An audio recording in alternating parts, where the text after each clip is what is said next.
Hello everyone and welcome back to Nightmare Tales. I know many of you use these videos to fall asleep, so before you drift off, I'd love it if you could leave a comment letting me know where you're listening from around the world. Also, don't forget to like and subscribe if you're enjoying this video. The floorboard creaked beneath my foot as I froze mid-step. It wasn't the sound that halted me, but rather the subtle shift in air pressure, as if the house had just exhaled 3 weeks into renovating this century-old Victorian. And I still couldn't shake the sensation that the walls were watching me. Most old houses settle and gran, but this one seemed to respond to my presence with deliberate intention. Standing in the upstairs hallway, dust mows, dancing in the late afternoon sunlight streaming through warped windows, I felt it again, that unmistakable feeling of being observed. I purchased the Harmon house for a steel lie because it had stood vacant for nearly 2 decades. The previous owners had abandoned it, suddenly leaving behind furniture draped in yellowed sheets and personal belongings that no one had bothered to claim. The realtor had been suspiciously evasive about the circumstances, mumbling something about family disputes and hasty relocations. I didn't press the issue at 35, recently divorced and desperate for a fresh start. The property's troubled history seemed inconsequential compared to its potential. The renovation had been progressing steadily until I decided to replace the water-damaged ceiling in the second-floor hallway. As I pried away the rotted drywall, a rectangular outline emerged. Edges darkened with age. My heart quickened as I cleared away more debris, revealing what was unmistakably a trap. Its ancient pull ring tarnished to a dull. Copper County records had mentioned nothing about an attic space. According to the blueprints, there should have been nothing above this ceiling except roof joists and insulation. I stood motionless, ladder swaying slightly beneath me as dust filtered down from the newly revealed opening. Logic dictated that I call my contractor, but something more primal overrode that instinct. This discovery felt intensely personal, as if the house had chosen to reveal its secret to me alone. The pull ring seemed to beckon promising answers to questions I had even formulated. Yet my palm was slick with sweat as I grasped the cold metal and pulled the hinges, protested with a guttural groan that resonated through the empty hallway. Stale air rushed downward, carrying the musty scent of decades-old isolation. I pointed my flashlight upward, the beam cutting through darkness, thick as oil, revealing only rough-hewn wooden beams disappearing into blackness. The rational part of my brain screamed warnings as I ascended the ladder and how hoisted myself through the opening. My contractor would later explain building codes, load-bearing walls, structural integrity, all the reasons. I shouldn't have entered an undocumented space without proper inspection. But in that moment rationality had abandoned me entirely, replaced by an irresistible compulsion to explore. The attic stretched the entire length of the house. Much larger than I'd anticipated. My flashlight beam captured cobwebs so dense they resembled gauzy curtains hanging from exposed rafters and enshrouding silhouettes of furniture in stacked boxes. The air felt gelatinous, resistant, as if the darkness itself possessed physical weight. Each step forward released clouds of dust that swirled in hypnotic patterns. Before settling again, the temperature dropped perceptibly with each foot I ventured inward. By the time I reached the first grouping of sheet-covered objects, my breath emerged, invisible puffs. October in New England wasn't exactly warm, but this unnatural cold penetrated my skin. Settling in my marrow, I told myself it was simply the poor insulation, the natural chill of an unused space. The alternative explanation that something was absorbing the heat around me was too disquieting to entertain. I pulled back the first sheet, triggering an avalanche of dust that sent me into a coughing fit. Beneath the yellowed fabric sat a mahogany writing desk, its surface still bearing the impressions of letters written long ago. Beside it, a leather chair bore the ghostly indentation of its last occupant, as if someone had just risen after decades of sitting. The desk drawers slid open with surprising ease, revealing nothing but a bond-handled letter opener and several sheets of blank parchment. The cardboard boxes proved more intriguing. The first contained bound ledgers filled with meticulous handwriting documenting daily activities from the 1920s. The second held photographs in tarnished frames, stern-faced men with handlebar mustaches and women in high-necked dresses, eyes holding secrets across the scent that separated us. The third box contained personal effects, pocket watches, cufflinks, hair combs and a woman's hand mirror with the reflective surface turned mysteriously to face the bottom of the box. As I lifted the mirror, my thumb brushed its surface and the temperature plummeted so dramatically that I gasped. The cold burned my lungs like inhaled frost. Behind me something fell with a muffled thud. I whirled around flashlight beam, wobbling across the attic expanse until it illuminated a picture frame now lying face down on the dusty floorboards. I distinctly remembered seeing it upright on a trunk moments earlier, at least 15 feet from where it now lay. My mouth went desert dry as I approached the fallen object lifting. It revealed a portrait of a middle-aged man with hollow cheeks and eyes that seemed to follow my movement. Even within the frozen moment of photography, his thin lips curved in what might have been a smile on anyone else, but on his gaunt face resembled nothing so much as a predatory assessment. The sound registered a split second before the sensation. A whisper, so faint it might have been, the brush of cloth against wood, followed by the unmistakable touch of cold fingers against the back of my neck.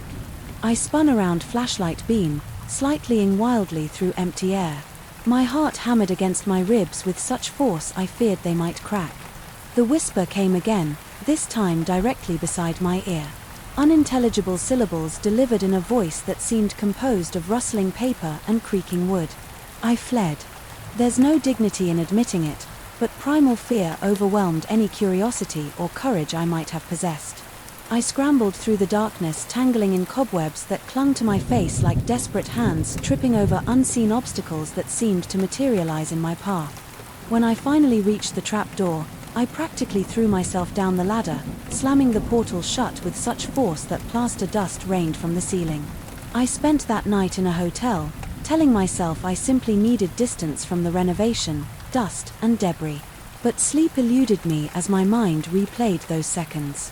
In the attic, the whispers, the sensation of being touched, the unnatural dual cold by morning. I'd constructed a rational narrative. Old houses had drafts. My imagination, fueled by exhaustion and stress, had manufactured the rest. I returned to the house determined to approach the situation. Logically, daylight transformed the Harmon house into something almost innocent, sunlight streaming through windows, dust motes dancing in golden beams. I avoided looking at the trapdoor as I continued renovations elsewhere, but its presence loomed in my peripheral awareness like a dark pupil tracking my movements. That night marked the beginning of the sounds. At first just subtle creaks and groans that I attributed to the house, settling then footsteps, deliberate and measured directly above my bedroom. I tracked their progress, ice forming in my veins as they moved from one end of the ceiling to the other, pausing occasionally as if listening for my reaction. I convinced myself it was raccoons or squirrels that had found their way inside, ignoring the perfectly timed pauses whenever I shifted in bed or cleared my throat. The following day, I contacted wildlife removal services, who found no evidence of animal intrusion. The exterminator scrutinized the trap with professional interest, commenting that such architectural features were common in houses of this era.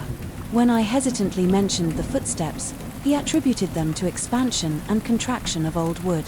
I almost believed him until he was leaving and paused on the porch, asking with careful neutrality whether I lived in the house alone.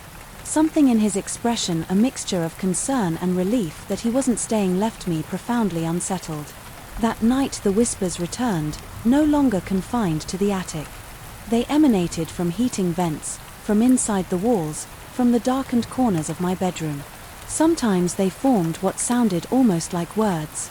Other times they were merely exhalation, the respiratory functions of the house itself.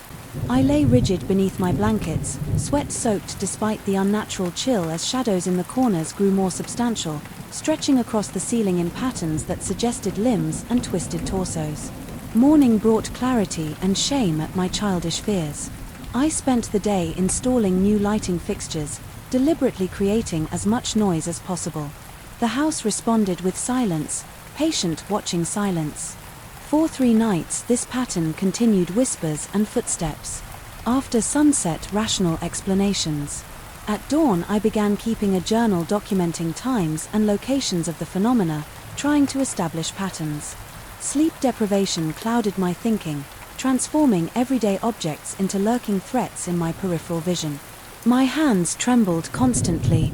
My appetite vanished when my contractor commented on my appearance, suggesting I looked haunted. I nearly laughed at the unintentional accuracy. The breaking point came when I discovered the footprints. I'd been studiously avoiding the attic, but upon hearing a tremendous crash from above, I had no choice but to investigate. Raising the trap door revealed darkness as before, but now the air carried a sharp electric scent like ozone before a storm. My flashlight beam caught something unexpected on the dusty floor. Footprints that were decidedly not human, wider than my own, with unusual spacing between elongated toe impressions. They traversed the floor in patterns suggesting erratic pacing. More disturbing were the areas where they simply stopped in the middle of the attic, as if whatever made them had either vanished or risen from the floor altogether. The crashed noise had come from an overturned trunk. Its contents now scattered across the floor. Among the spilled items lay a leather-bound journal open to a yellowed page covered in frantic handwriting. I approached cautiously, directing my flashlight beam at the exposed text. The handwriting began neat and orderly, but deteriorated into jagged scrolls by the bottom of the page.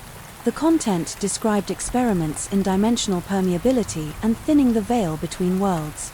The writer referred repeatedly to an entity they had invited in but could no longer control. My mouth went dry as I read the final, barely legible line. "It wears my face when I sleep." The temperature plummeted so suddenly I could hear the wooden beams contracting around me. My flashlight flickered and died, plunging me into absolute darkness, broken only by the faint rectangle of the open trapdoor. 20 feet away. Something rustled in the darkness behind me, something large shifting its weight from one foot to another. The electric scent intensified, burning my nostrils and making my eyes water. I moved toward the exit with measured steps, fighting the urge to run. Running triggered predatory instincts. This knowledge surfaced from some primal part of my brain behind me. Floorboards creaked under significant weight. The sound of breathing, raspy, uneven, struggling to mimic human respiration patterns, filled the attic space 5 from the trapdoor. My foot struck something soft yet resistant. Looking down, I saw a bundle of fabric clothing that hadn't been there during my ascent. My flashlight chose that moment to sputter back to life, illuminating what lay at my feet, a suit of clothes identical to what I was currently wearing, arranged as if occupied by an invisible body. The whisper came from directly beside my ear, "Where me, I don't remember descending the ladder." My next clear memory is of standing in my driveway. Car keys clutched so tightly in my hand that they left indentations in my palm. I spent 2 nights in a hotel before my shame at running outweighed my terror of returning. The house seemed almost welcoming when I returned. Warm, quiet still. The trap door remained closed, showing no evidence of my frantic escape. For several days, nothing unusual occurred, no whispers, no footsteps, no sudden cold spots. I began to wonder if stress and isolation had manufactured the entire experience. Then I found the journal on my nightstand, the same leather-bound volume from the attic that I had left behind in my panic. It lay open to a new page, the handwriting, now a perfect match for my own. The entry was dated the previous night and detailed my activities during hours I had supposedly been asleep. The final line read, "The exchange is almost complete." That night I set up video cameras throughout the house, focusing particularly on the hallway beneath the trappo. I forced myself to remain awake, monitoring the feeds from my laptop. Nothing unusual appeared until 3:17 a.m. when the video dusted Ed with static through the electronic snow. I could make out a figure standing in the hallway, a silhouette that approximated my height and build but seemed somehow wrong in its proportions, as if something was wearing an ill-fitting human costume. The figure looked directly into the camera and, though its face remained obscured by static, I felt its recognition. It knew it was being observed and welcomed the audience. It raised one hand in a gesture that might have been a wave, might have been a beckoning. Then the feed cut entirely. Seconds later the trapdoor opened with a sound like tearing fabric. Footsteps crossed the ceiling directly above me, my footsteps perfectly mimicking my gait. Something began descending the ladder with deliberate, unhurried movements. I sit now in my car outside the Harmon house writing this account. As dawn approaches through the windows, I can see a figure moving from room to room, a figure dressed in my clothes with my approximate build, practicing movements that almost but don't quite replicate natural human motion. Occasionally it passes before windows, and though the distance is too great to make out details, I know with certainty that its face is not entirely mine yet, but soon will be. I've contacted a local historical society about the former occupants of the Harmon House, particularly focusing on the owner from the 1920s, a physicist named Martin Harmon, who disappeared under mysterious circumstances, leaving behind all his possessions. The research librarian mentioned something curious. Every few decades someone moves into the house only to abruptly abandon it. Months later, property records show the same pattern, new owners who never formally sell the property but simply leave. Tonight, I'm returning to the house not to live there. I've accepted that the Harmon House was never truly mine. To claim I'm going back because I need to understand what exists in that attic space, what was invited in decades ago and has been waiting for suitable vessels ever since. I've convinced myself that knowledge, even terrible knowledge, is preferable to ignorance. The sun is rising now through the windshield. I can see the figure standing at the upstairs window watching me. It raises its hand in that same ambiguous gesture, greeting or summoning. I can't be sure. What I do know is that it's wearing my face now almost perfectly, almost, but not quite, and the imperfections in that replication might be my only advantage. The silence wasn't natural. That was my first thought as I stepped through the massive oak doors of St. Bartholomew's Monastery. Silence should be empty, a void of sound. But this silence had weight. It pressed against my ear, drums like the atmosphere had thickened, as if the air itself was reluctant to vibrate. My footsteps should have echoed across the stone floor of the entrance hall, yet they seemed muffled, absorbed by something unseen. I checked my watch, 3:17 p.m. The caretaker had given me until sundown, roughly 4 hours, to photograph and document the 12th century structure. For my article on forgotten architectural marvels, plenty of time. I thought I was wrong. I'm a practical man, rational, skeptical. James Harrison, freelance writer specializing in historical architecture, with bylines in National Geographic and Architectural Digest. I've explored abandoned castles in Scotland, ancient temples in Cambodia, and underground cities in Turkey. Nothing fazed me until St. Bartholomew's, the monastery perched on the edge of a cliff in the Carpathian Mountains, accessible only by a narrow road that wound treacherously up the mountainside. Local villagers spoke of it in hushed tones, crossing themselves. When I mentioned my intention to visit, the elderly innkeeper had warned me, in broken English, not to stay after dark. That some places remember too much. I'd smiled, politely, accustomed to local superstition surrounding ancient sites. Now, standing in that crushing silence, her words echoed in my mind with uncomfortable clarity. I set up my camera in the central chapel, a cavernous space with varred ceilings that disappeared into shadow dust. Mows floated in the weak sunlight that filtered through stained glass windows depicting saints in various poses of ecstasy or agony. It was difficult to distinguish which the colors were muted. The lead between panes blackened with age. I focused my lens on an intricate rose window when I first noticed it, a subtle movement like a ripple across the glass. I lowered the camera, squinting. Nothing, just ancient static glass, a trick of the light. I reasoned and continued my work, the main chapel documented.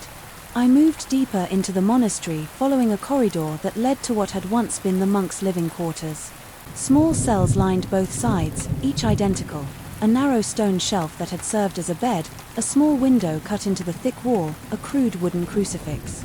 I photographed several, noting the aesthetic simplicity in my digital recorder. The monks of St. Bartholomew's embraced extreme deprivation. I dictated my voice, sounding flat and lifeless in the oppressive air.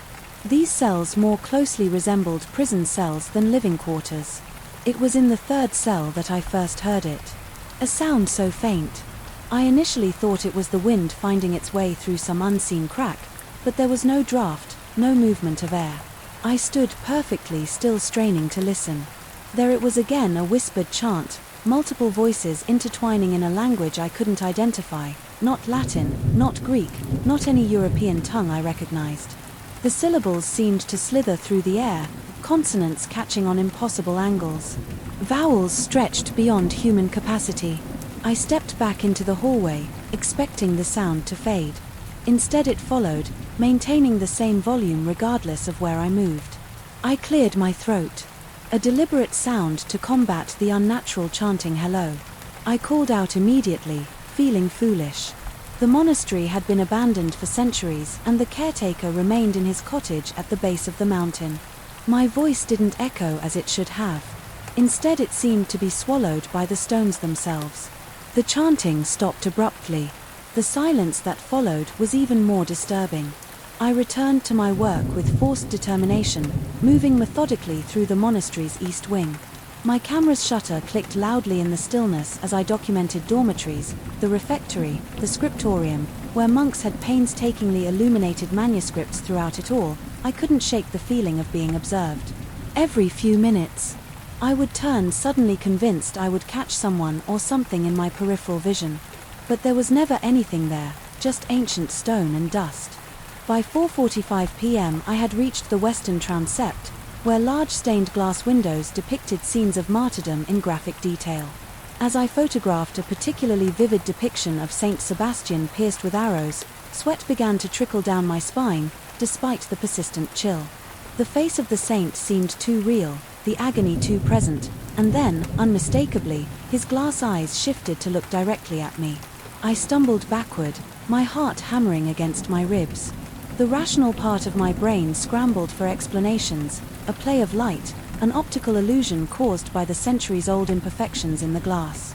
But then the face beside Saint Sebastian moved too, turning slightly, glass lips parting in what might have been a smile or a grimace. I raised my camera with trembling hands and peered through the viewfinder, both dreading and needing to document what I was seeing. The viewfinder showed only normal static stained glass. I lowered the camera. The faces moved again, tracking my movement. A cold sweat broke out across my forehead, my throat constricted, making each breath a conscious effort. I backed away from the window, refusing to turn my back on it. The chanting had resumed louder, now rising and falling in patterns that seemed to match the subtle movements of the glass faces. The logical part of my mind, the part that had served me well in my career, that valued evidence and reason, began to fracture. I told myself I was experiencing some form of hallucination, perhaps triggered by carbon monoxide leaking from the ancient heating system or by mold spores in the damp air the caretaker had mentioned. The monastery had been closed to regular tours after several visitors reported feeling ill. Maybe there was a scientific explanation for what I was experiencing, but science couldn't explain what happened next. As I retreated from the western transept, the stone floor beneath my feet began to vibrate, subtle, at first like the hum of distant machinery, but rapidly intensifying until I could feel it in my teeth. In my bones, the vibration carried intent. There was no other way to describe it. Each tremor seemed to communicate something beyond words, beyond sound. My mind translated it as hunger, as awakening, as recognition. The monastery wasn't empty. It had never been empty. I abandoned all pretense of continuing my work and turned to retrace my steps to the entrance. The corridor stretched before me longer than I remembered. The shadows between the vaulted arches. Deeper, more liquid, my flashlight beam seemed to stop short, absorbed by darkness that shouldn't have been so complete. In mid-afternoon my walking became jogging, became running, my camera bag slapping against my side. The chanting grew louder, no longer attempting to disguise itself as wind or imagination. It followed me, surrounded me, emanated from the very walls. The stone beneath my feet felt less solid with each step, as if it might give way to something waiting beneath something that had been waiting for a very long time. I stumbled into the central chapel, gasping for breath, my skin slick with cold sweat, the stained glass windows that had been merely dusty and old. When I arrived now, pulsed with internal light, every depicted face was turned toward me, glass eyes tracking my panicked movements. Across the chapel floor, the chanting reached a crescendo, and with it the vibration in the stones. The monastery wasn't just a building, it was an entity unto itself. Generations of monks had lived and died within these walls, their prayers, their devotions, their secret rituals, all absorbed by the ancient stones. But what god had they been praying to? What entity had they been communing with in this remote mountain sanctuary? I reached the massive oak doors that led to the outside world and pushed with all my strength. They didn't budge. I heaved against them again, shoulder aching with the effort, nothing locked or sealed by forces I couldn't comprehend. My breath came in ragged gasps as I spun around back, pressed against the unyielding wood. The chapel was transforming before my eyes. The air wavered like heat over asphalt, distorting the architecture. Columns stretched and twisted, the floor undulated, subtly, as if breathing, and from every shadowed corner, every darkened alcove shapes began to emerge, not quite human, not entirely corporeal figures in monks' robes, but wrong somehow too tall, too fluid in their movements, their faces obscured within deep hoods, but occasionally catching the sickly light in ways that revealed features no human face should possess. My legs gave way and I slid down the door to crouch on the floor. My heartbeat was a deafening thunder in my ears, my vision narrowing as panic threatened to overwhelm me. I fumbled for my phone. No signal, of course. My digital recorder then, some way to document what was happening, to leave evidence. If I didn't, I couldn't complete the thought, couldn't allow myself to consider what might happen if I didn't make it out. The nearest robed figure glided forward, its movement too smooth, as if it floated inches above the stone floor. From within its hood came that same chanting. But I could now discern individual words, though in no language I recognized. Yet somehow, horrifyingly, I began to understand. They were inviting me, welcoming me, offering to show me what lay beyond the veil of ordinary perception. They had been waiting for someone who could see, someone who could hear. The monastery had been calling to me long before I'd ever heard of it, drawing me to this remote location for purposes I wouldn't comprehend. As the figure reached toward me with what might have been a hand beneath its flowing sleeve, the entire building shuddered violently. Dust and small fragments of stone rained from the ceiling. The chanting faltered. The figure paused, hood turning as if listening to something beyond my perception. Then abruptly it retreated.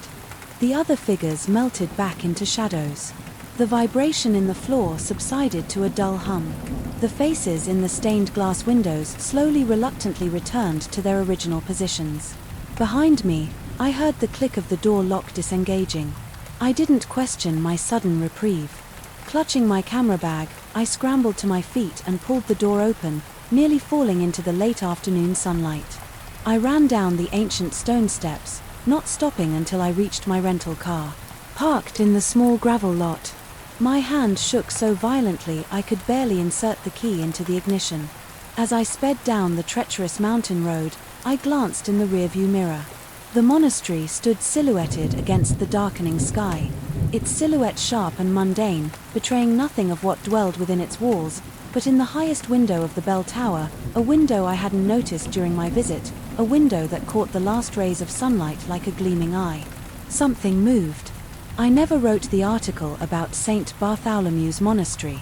My photographs, when I finally gathered the courage to review them days later in the safety of my apartment, showed only empty rooms, dusty windows, ordinary stone walls. No evidence of what I'd experienced remained, except for one unexplainable image, a photograph of my own reflection. In a darkened window, but behind me, barely perceptible, stood hooded figures, their faces smudged and distorted in the glass. Sometimes in the lial space between wakefulness and sleep, I hear the chanting, again distant but distinct, and I know with deep certainty that what happened at St. Bartholomew's wasn't a hallucination or temporary insanity. The monastery found something in me, some quality, some potential, and it wasn't finished with me. It's patient. It has existed for centuries. It can wait a little longer, and sometimes, when I look into mirrors or catch my reflection in windows, I notice my eyes tracking my movements with a slight delay, as if something else is looking out through them. Something that's been with me since I fled down that mountain road, something that followed me home, something that's still waiting. The first time I heard it, I convinced myself it was nothing, a house settling, pipes expanding, normal sounds magnified by the silence of 3 a.m., but by the third night of furniture dragging across hardwood floors that should be empty, of doors slamming shut in rooms no one had entered for years. I knew something was wrong with the other side of my duplex, something that defied explanation, something that was trying to get my attention. I'd found the rental listing 2 months ago, half a duplex in a quiet suburban neighborhood at a price that seemed too good to question. The property manager mentioned casually that the adjoining unit had been vacant for some time, but assured me the building was structurally sound.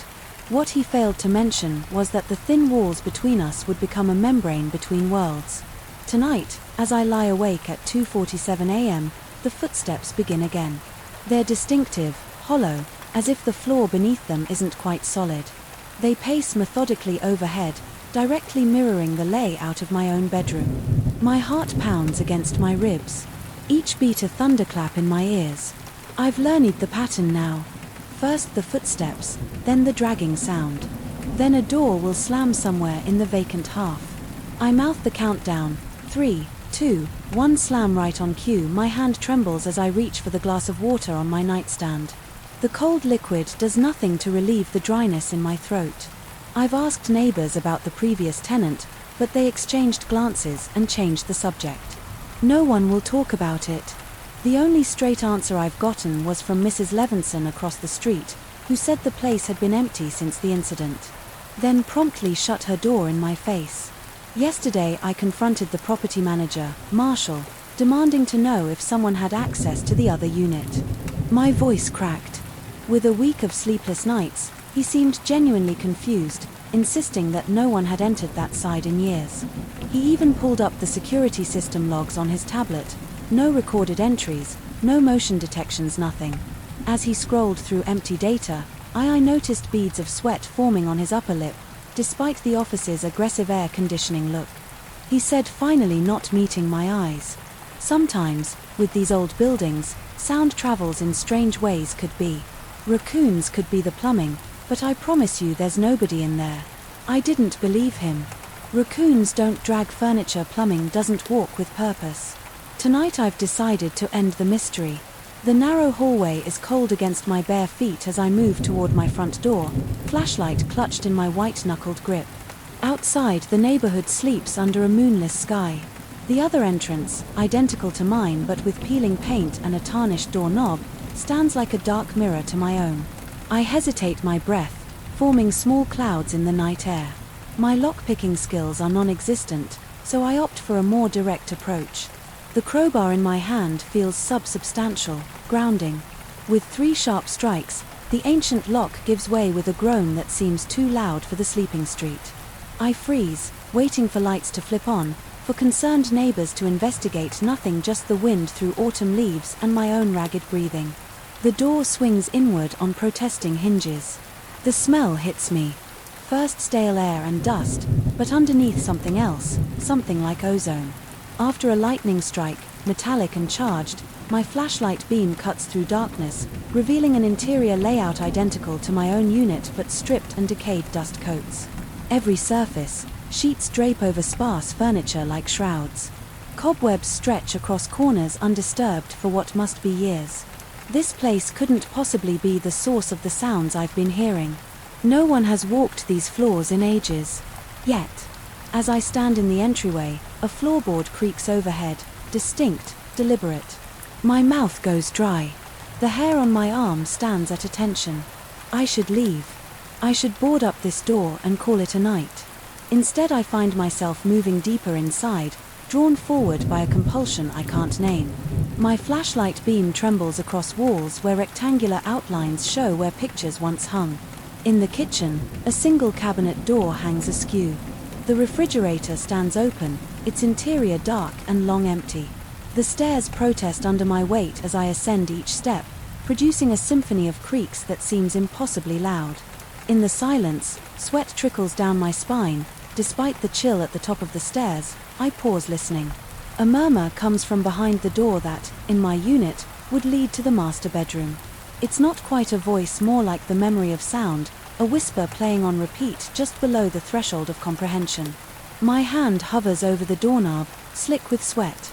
I count to 3 before turning it, pushing the door open with agonizing slowness. The master bedroom is empty, except for a bed frame stripped of its mattress and a dresser with missing drawers.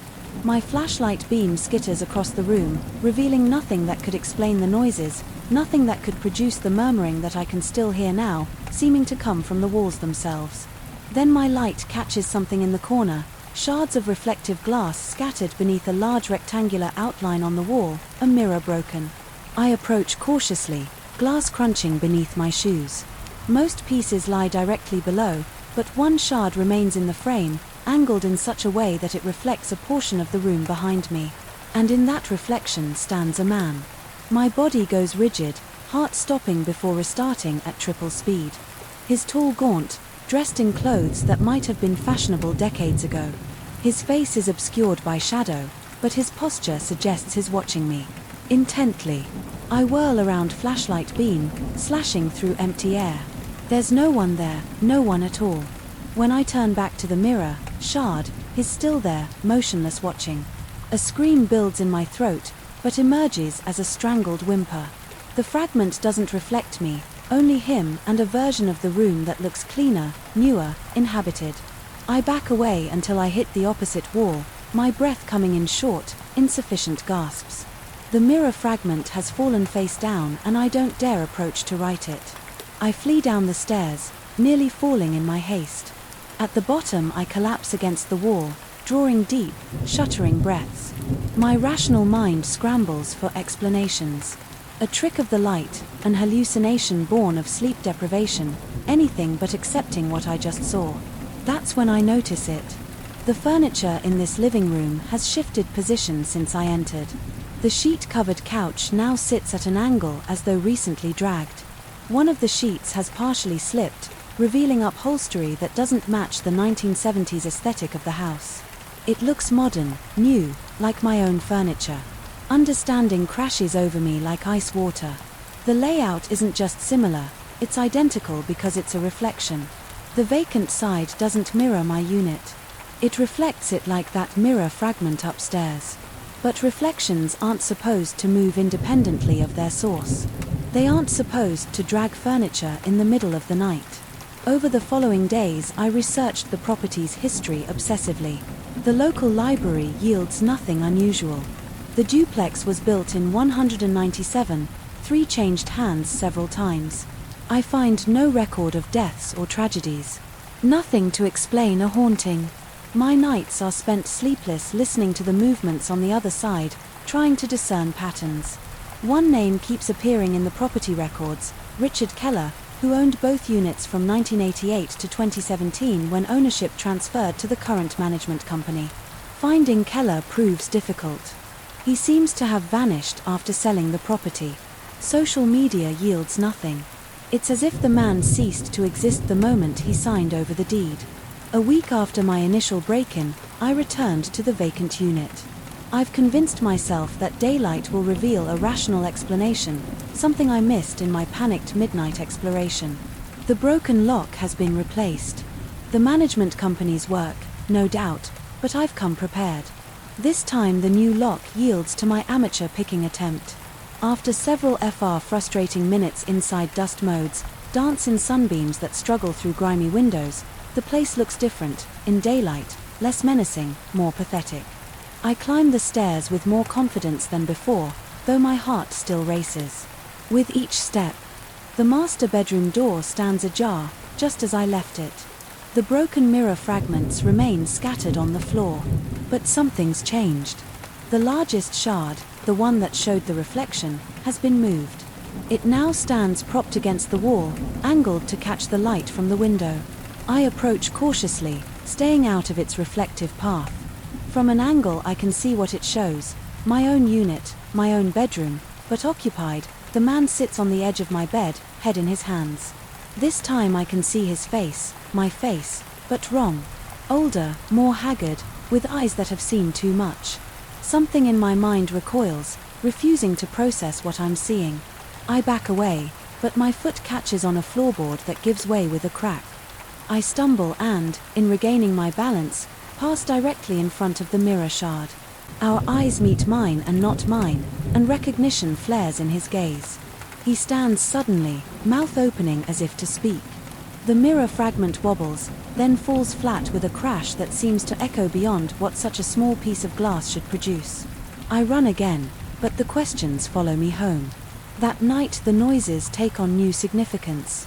The footsteps match my own pacing, the furniture dragged mirrors, my nervous rearranging of my living room. Each sound from the other side now feels like an attempt at communication rather than a haunting. I find myself talking to the walls, asking questions that vanish into the plaster. Sometimes I imagine responses. In the ling of the house, in the ticking of pipes, in the whisper of air through vents, on what would be my last night in the duplex, I finally locate Richard Keller, not through research but through memory. As I stare at my own reflection in my bathroom mirror, I notice a resemblance I should have seen immediately. The shape of the jaw, the set of the eyes, subtle but unmistakable. Once noticed, the truth assaults me in fragments like the broken mirror upstairs. My father's evasiveness about his past, my inexplicable attraction to this specific property when house hunting, the familiar feeling I had upon moving in, as though I'd returned to somewhere I'd always known. I'd never met my grandfather, Richard Keller. He abandoned my father as a child, disappeared into obscurity. The duplex must have been his final residence that night. I sit cross-legged on my bedroom floor, a handheld mirror propped before me. "Who are you?" I asked the empty air. "What do you want from me?" The house creaks in response, not from the other side but all around me. The mirror before me fogs, though there's no moisture source nearby. With trembling fingers I reach out to touch its surface. It ripples like water. I jerk back, heart hammering against my ribs. The mirror solidifies again, but now shows a reflection that isn't mine. The man, my doppelganger, my grandfather, myself from another time, stares back at me from a room identical to mine but subtly wrong. He raises his hand in exact mimicry of my startled position. Then he smiles. His lips move, forming words I can't hear. I lean closer, straining to understand we're all reflections, I think he says. Trapped on the wrong side, the mirror cracks down the center with a sound like ice breaking on a frozen lake. I scramble backward as the fragments scatter across my floor, reflecting nothing but my own terrified face. I understand now what haunts the other side of my duplex, not a ghost, not a specter, but a fragment of reality caught in the wrong reflection. Perhaps my grandfather discovered something in this house, some thin place between worlds.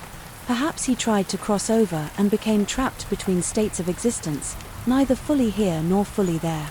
Or perhaps I'm losing my mind, creating elaborate fantasies to explain ordinary house noises and strange coincidences. I've given notice to the property manager. I'll be out by the end of the month, but as I pack my belongings I can't shake the feeling that I'm being watched not from the vacant unit next door, but from within my own rooms, from behind every reflective surface, sometimes from the corner of my eye. I catch glimpses of movement in mirrors, in window, in the glossy surface of my phone screen, and sometimes very faintly I hear my own voice calling from somewhere I can't reach, asking questions I don't know how to answer. I've stopped looking in mirrors. I've covered every reflective surface in my unit, but I know it doesn't matter whatever connection has formed between me and the other side. It isn't confined to glass and silver. It's in the walls, now, in the foundation, in the space between heartbeats. I'm leaving this place, but I'm no longer certain I'll be going alone or that the person walking away will truly be me and not some reflection that has learned to move on its own. The first time I heard my name whispered through the ancient rafters, I convinced myself it was just the wind. Old buildings speak in their own language, creaking timbers, settling foundations, the soft sigh of air through forgotten crevices. But St. Augustine's Cathedral spoke with unusual clarity, and as the weeks passed I became increasingly certain that something within its walls knew exactly who I was. I've restored historic churches across 3 continents, but none had affected me like this one from the moment I first stepped through its massive oak doors. Something felt fundamental wrong. The air inside hung heavy and stagnant, carrying a metallic tang that coated the back of my throat. Winter sunlight struggled through stained glass windows, casting sickly colored patterns that seemed to RY across the stone floor. Even in broad daylight, shadows pulled unnaturally in corners where no shadow should exist. The parish had hired me to restore the cathedral to its former glory. The structure dated back to the 15th century, a magnific recent example of Gothic architecture now marred by centuries of neglect. Dark water stains streak down walls. Once brilliant fresco had faded to ghostly impressions and thick layers of soot obscured intricate stone carvings. The job would take months, perhaps even a year, But the challenge excited me, at least it did at first. My unease began with subtle disturbances. Tools I'd carefully arranged would be scattered by morning. Ladders shifted positions overnight, strange drafts extinguished candles, even when no windows were open. I dismissed these occurrences as normal quirks of working in an ancient building until I began documenting the altars. Photography was part of my standard procedure, capturing every detail before restoration began. As I reviewed the images, my stomach tightened into a cold knot. Hidden beneath centuries of grime were symbols I recognized from no Christian tradition: inverted spirals, angular rooms, and figures with too many limbs.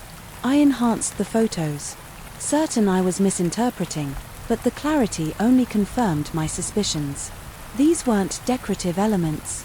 They were deliberate inscriptions carefully incorporated into the traditional Christian iconography, like a virus hidden within a healthy cell.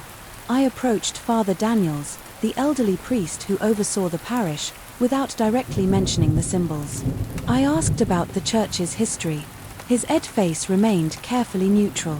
As he explained, the cathedral had gone through difficult periods when certain clergy had strayed from orthodox practices. His evasiveness only deepened my concerns. But I needed this job and convinced myself that historical oddities weren't unusual in buildings this old. Then the bell began to toll at midnight. The first night it happened, I bolted upright in bed, my thin mattress in the caretaker's quarters drenched with sweat. The sound vibrated through my chest, a deep resonant tone that seemed to echo far longer than physics should allow. I fumbled for my phone. 12 a.m. exactly, racing to the window. I stared up at the bell tower expecting to see movement, but it stood perfectly still against the moonlit sky. The sound continued for exactly 12 rings before plunging the night into a silence that felt even more oppressive than the tolling. When I mentioned it to Father Daniels the next morning, his face drained of color. His hands trembled slightly as he informed me that the bell mechanism had been disabled decades ago after a structural assessment deemed the tower unsafe. Nobody had rung that bell in over 40 years. That afternoon I found my first artifact while examining the choir loft, a leather-bound journal wedged behind a loose panel. Its pages brittle and yellow with age. Most entries were mundane church records, but scattered throughout were passages written in a different hand, the ink, a rusty brown, that made my skin crawl. The writer described the voices from above and communion with those beyond the veil. Several pages contain the same symbols I'd photographed on the altars. The final entry, dated October 13, 1887, simply read, "Brother Thomas has sealed himself in the attic. May God forgive what we have allowed." My rational mind urged me to dismiss the journal as the ravings of a disturbed monk. But something deeper, an instinct I couldn't ignore, told me I was brushing against the edges of something terrible. That night the bell tolled again, and as I lay rigid in my bed, I heard something new beneath its resonance. My name whispered with unmistakable clarity, as if spoken directly into my ear. Sleep became my enemy. Each night brought new sounds, scratching within the walls, footsteps in empty corridors, and always the whispers growing more consistent during daylight hours. Exhaustion clouded my judgment, and several times I nearly injured myself on scaffolding. My hands developed a persistent tremor. Dark circles carved themselves beneath my eyes. I began to wonder if I was experiencing some form of auditory hallucination, perhaps triggered by mold spores or chemical exposure from the restoration materials. To prove to myself that my mind remained sound, I set up recording equipment throughout the cathedral. The next morning I reviewed the footage with trembling hands. Most recordings captured nothing unusual, until I reached the one positioned nearest, the sealed attic door. The audio crackled with static for hours until precisely midnight when the bell began to toll. Between each resonant strike came a whisper, distorted but unmistakable. My name repeated 12 times, followed by 3 words that sent ice water coursing through my veins. "Come find me." I confronted Father Daniels, no longer caring if he thought me unstable, cornering him in his office. I demanded to know about Brother Thomas in the sealed attic. The color drained from his face as his eyes darted to the crucifix on his wall as if seeking protection. After several moments of heavy silence, he reluctantly shared what the diocese had tried to suppress. 4 generations. Brother Thomas had been a brilliant scholar with dangerous interests, he explained. In the late 1800s, while researching ancient texts in the cathedral's library, Thomas had discovered writings that predated the church, documents describing rituals that supposedly thinned the boundary between worlds. Obsessed, he'd begun incorporating these practices into his devotions, eventually retreating to the attic, where he conducted increasingly disturbing experiments. Strange phenomena plagued the cathedral: disembodied voices, objects moving on their own, parishioners reporting visions that drove several to madness. When church authorities finally intervened, they found the attic transformed into something that, as Father Daniels delicately phrased it, no longer belonged to our world. They sealed Brother Thomas inside, reinforcing the door with blessed iron and inscribing protective symbols across its surface. Whether he died there or escaped through some other means, no one knew for certain. The official records claimed he fled to another abbey, but the whispers about St. Augustine's never ceased. Father Daniels gripped my arm, his fingers surprisingly strong for such an elderly man. He implored me to leave the attic sealed to complete my work and depart as quickly as possible. The church needed restoration, he admitted, but some spaces were better left untouched. I nodded, promising to focus on the main cathedral spaces, but the recording had awakened something within me, a compulsion I couldn't ignore. That night, long after Father Daniels had retired to his residence, I returned to the cathedral with a crowbar concealed in my tool bag. The attic door was located at the top of a narrow spiral staircase in the north transept. Decades of paint had sealed its edges, and symbols carved into its frame flickered strangely in the beam of my flashlight. My heart hammered against my ribs as I worked the crowbar into the seam. Sweat drenched my shirt despite the winter chill. Each crack and splinter of wood echoed through the empty cathedral like gunshots. When the door finally gave way, a blast of stale air rushed out, carrying a smell I can only describe as ancient, not the familiar mustiness of old buildings, but something primordial like soil from the deepest excavations. My flashlight beam seemed to penetrate only a few feet into the darkness, as if the attic absorbed light itself. I should have turned back. Every instinct screamed for retreat, but the whispers started again, pulling me forward with my name sounding almost joyful. Now my legs moved of their own accord as I stepped across the threshold. The attic stretched far larger than the cathedral's dimensions should have allowed. My flashlight revealed glimpses of strange geometries, corners that bent at impossible angles, walls that seemed to pulse with slow, deliberate movement. Symbols covered every surface, more intricate and numerous than those below, forming patterns that hurt my eyes if I looked too long. In the center stood a crude altar, not stone, like those in the cathedral proper, but assembled from what appeared to be human bones, yellowed with age and bound together with blackened copper wire, atop. It sat a single object, a bell no larger than my palm. Its surface etched with the same symbols that adorned the walls. The whispering grew louder, emanating not from any specific direction, but seemingly from the air itself. My name repeated in a rhythm that matched my racing pulse. The small bell began to vibrate, although nothing touched it. The flashlight flickered, its beam weakening as cold sweat soaked through my clothes. My mouth went desert, dry, and nausea rolled through my stomach. Then I saw it, a figure in the furthest corner, partially obscured by shadows. It wore what might once have been a monk's habit, now reduced to tattered rags. Its face remained hidden, but I could make out hands with fingers too long and too numerous, curved like talons. It didn't move toward me, but somehow I sensed it smiling. Pure terror paralyzed me. My muscles locked, my lungs seized, and for several eternal seconds I couldn't even blink when the figure finally spoke. Its voice matched the whispers exactly, but now carried a quality that vibrated in my bones. "You heard me," it said, not moving from its corner. "After so long you heard me." The others ignored my call. I managed to force words through my constricted throat, asking what it wanted from me. The figure tilted what should have been its head. Freedom, companionship, perhaps? I merely wish to share what I've learned. It gestured toward the walls with one distorted hand. "I've had much time to study. The symbols speak truth if you have patience to listen against my will." I found my eyes drawn to the patterns on the walls. They seemed to now rearranging themselves into configurations that almost made sense. Nausea gave way to fascination, as I began to perceive meaning in their arrangement, glimpses of concepts just beyond comprehension, knowledge hovering at the edge of my understanding. They called it heresy.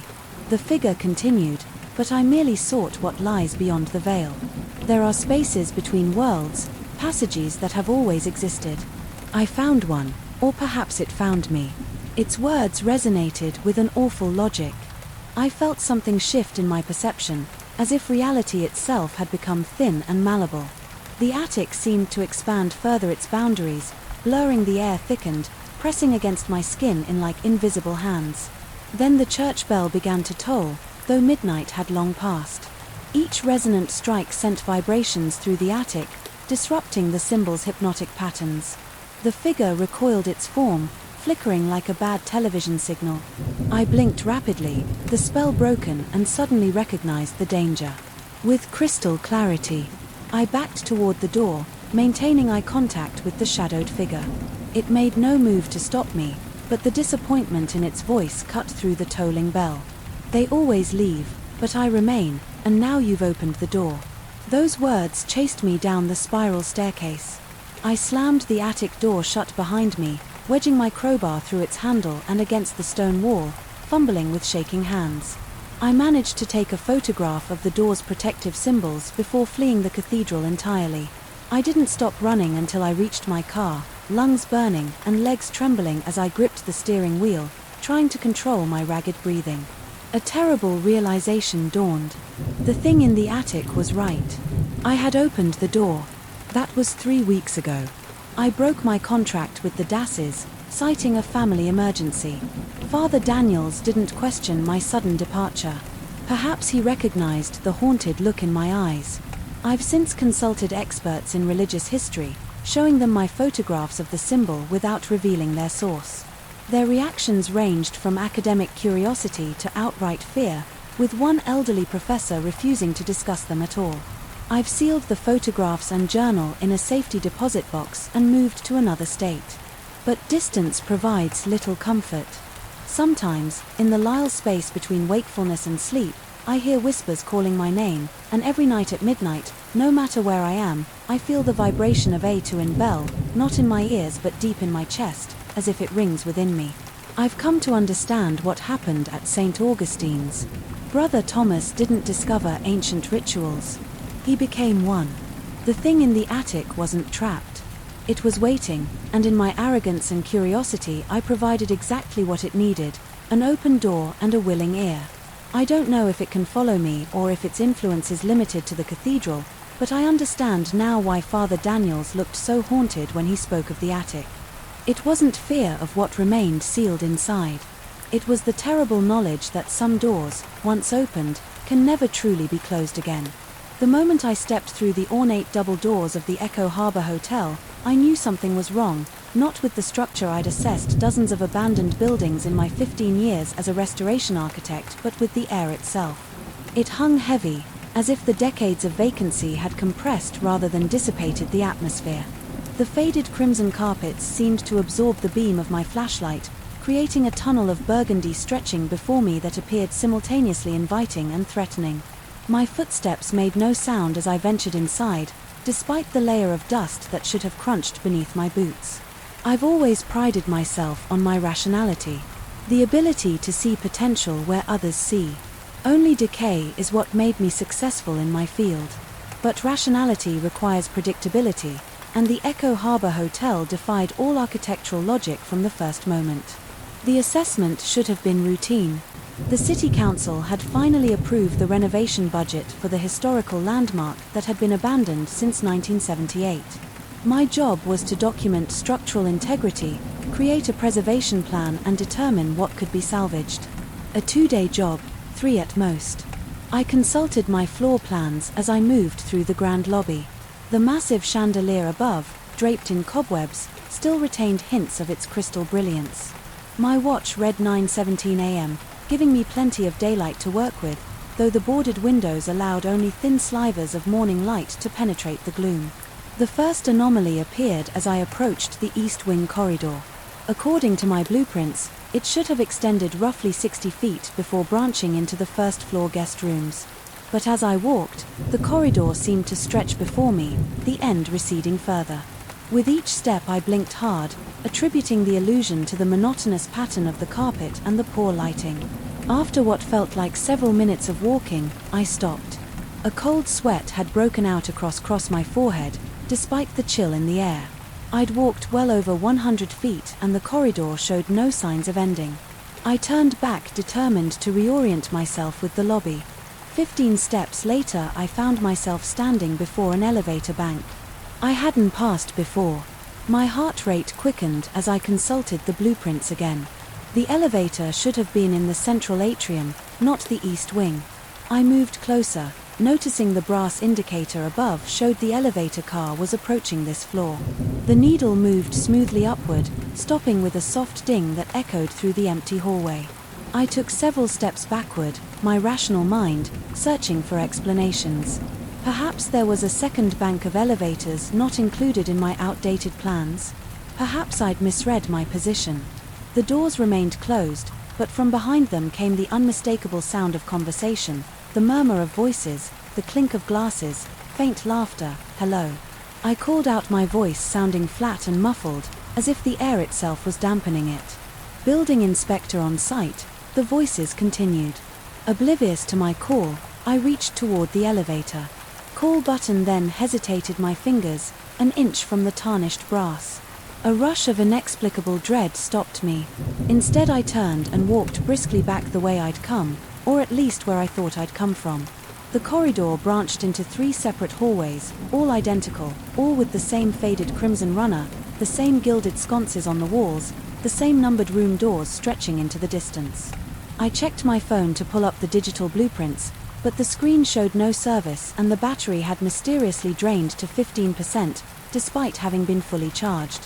When I arrived, I chose the leftmost corridor, maintaining my professional composure, even as my mind began cataloguing the impossibilities accumulating around me. My watch now read 10:45 a.m., though it felt as if I'd only been inside for 30 minutes at most. As I walked, the temperature fluctuated noticeably. Patches of hallway were freezing cold, while others held pockets of warmth that smelled of cigar smoke and perfume. I passed a room with its door slightly ajar, room 237.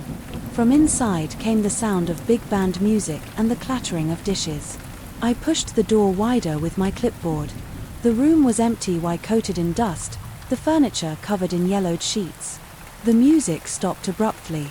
My heart hammered against my ribs as I backed into the hallway. The rational explanations I'd been formulating began to disintegrate. Sound didn't travel like this in abandoned buildings. Corridors didn't extend indefinitely, time didn't slip away. Unnoticed, I abandoned my original assessment plan and decided to find the exit. I picked up my pace, following the emergency exit signs that would logically lead back to the main stairwell. Each sign pointed me deeper into the building, and soon I found myself climbing a staircase I didn't remember descending. I emerged onto what should have been the second floor, but the decor had changed completely. Gone were the faded crimson carpets, replaced by geometric Art Deco patterns in blue and gold. The lighting fixtures were different, the ceiling height lower. I checked the blueprints again, discovering with growing alarm that this section matched the hotel's original 1920s design before the major renovation in 1952. My mouth went dry. The temperature around me plummeted until I could see my breath forming clouds in the air. Down the hallway, a door slammed shut, then another and another, like a cascading wave, moving toward me. I ran, no longer concerned with maintaining professional detachment. My lungs burned as I sprinted down the impossible hallway past doors that rattled in their frames. As I passed, I skidded around a corner and froze. A massive ballroom opened before me, its space impossibly large for the building's footprint. Crystal chandeliers hung from a ceiling painted with Renaissance-style frescoes. The parquet floor gleamed, as if freshly polished. Across the vast empty space, a single figure stood with their back to me, dressed in what appeared to be a hotel staff uniform from the 1970s. "Excuse me," I called out, my voice cracking slightly. "I need to find the exit." The figure didn't move, but the sound of a bustling party suddenly filled the room. Laughter, music, the clink of glasses, all without a single visible person. The cacophony grew louder until it was nearly deafening, then cut to absolute silence. In an instant, when I looked again, the figure was gone. My professional training battled with primal fear. I forced myself to breathe deeply to analyze the situation.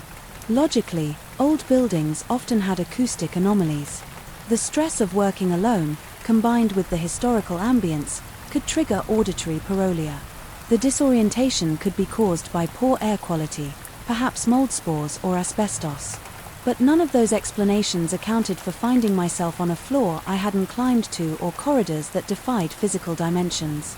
I decided to follow the perimeter of the building, reasoning that eventually I would find an external wall with windows or an emergency exit.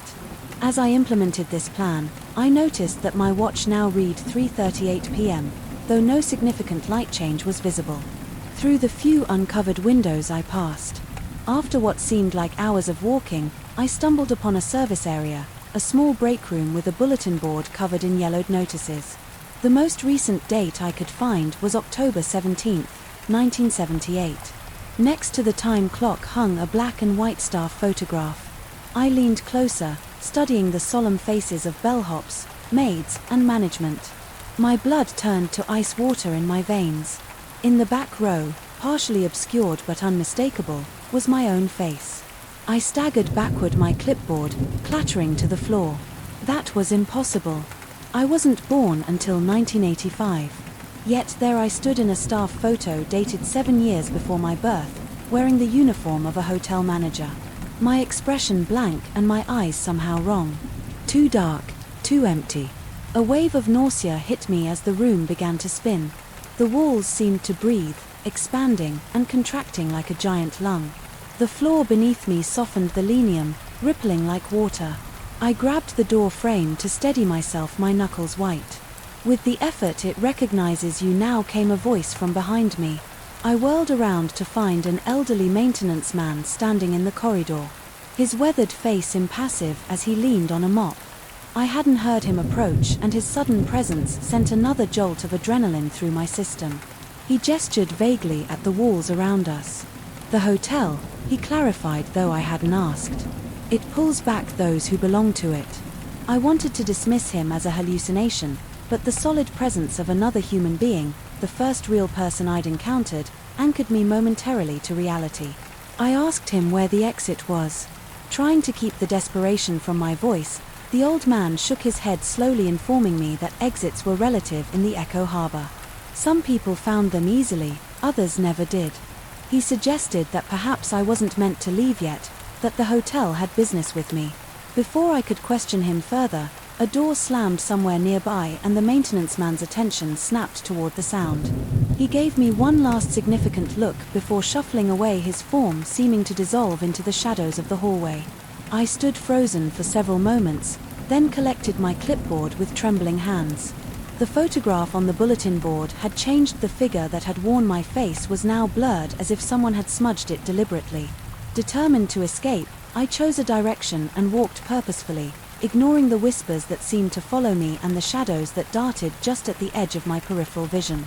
The corridors began to spiral inward, leading me to what I believed was the central core of the building. Instead, I found myself in what appeared to be a hotel room, a pristine suite that looked recently occupied. A typewriter sat on the desk.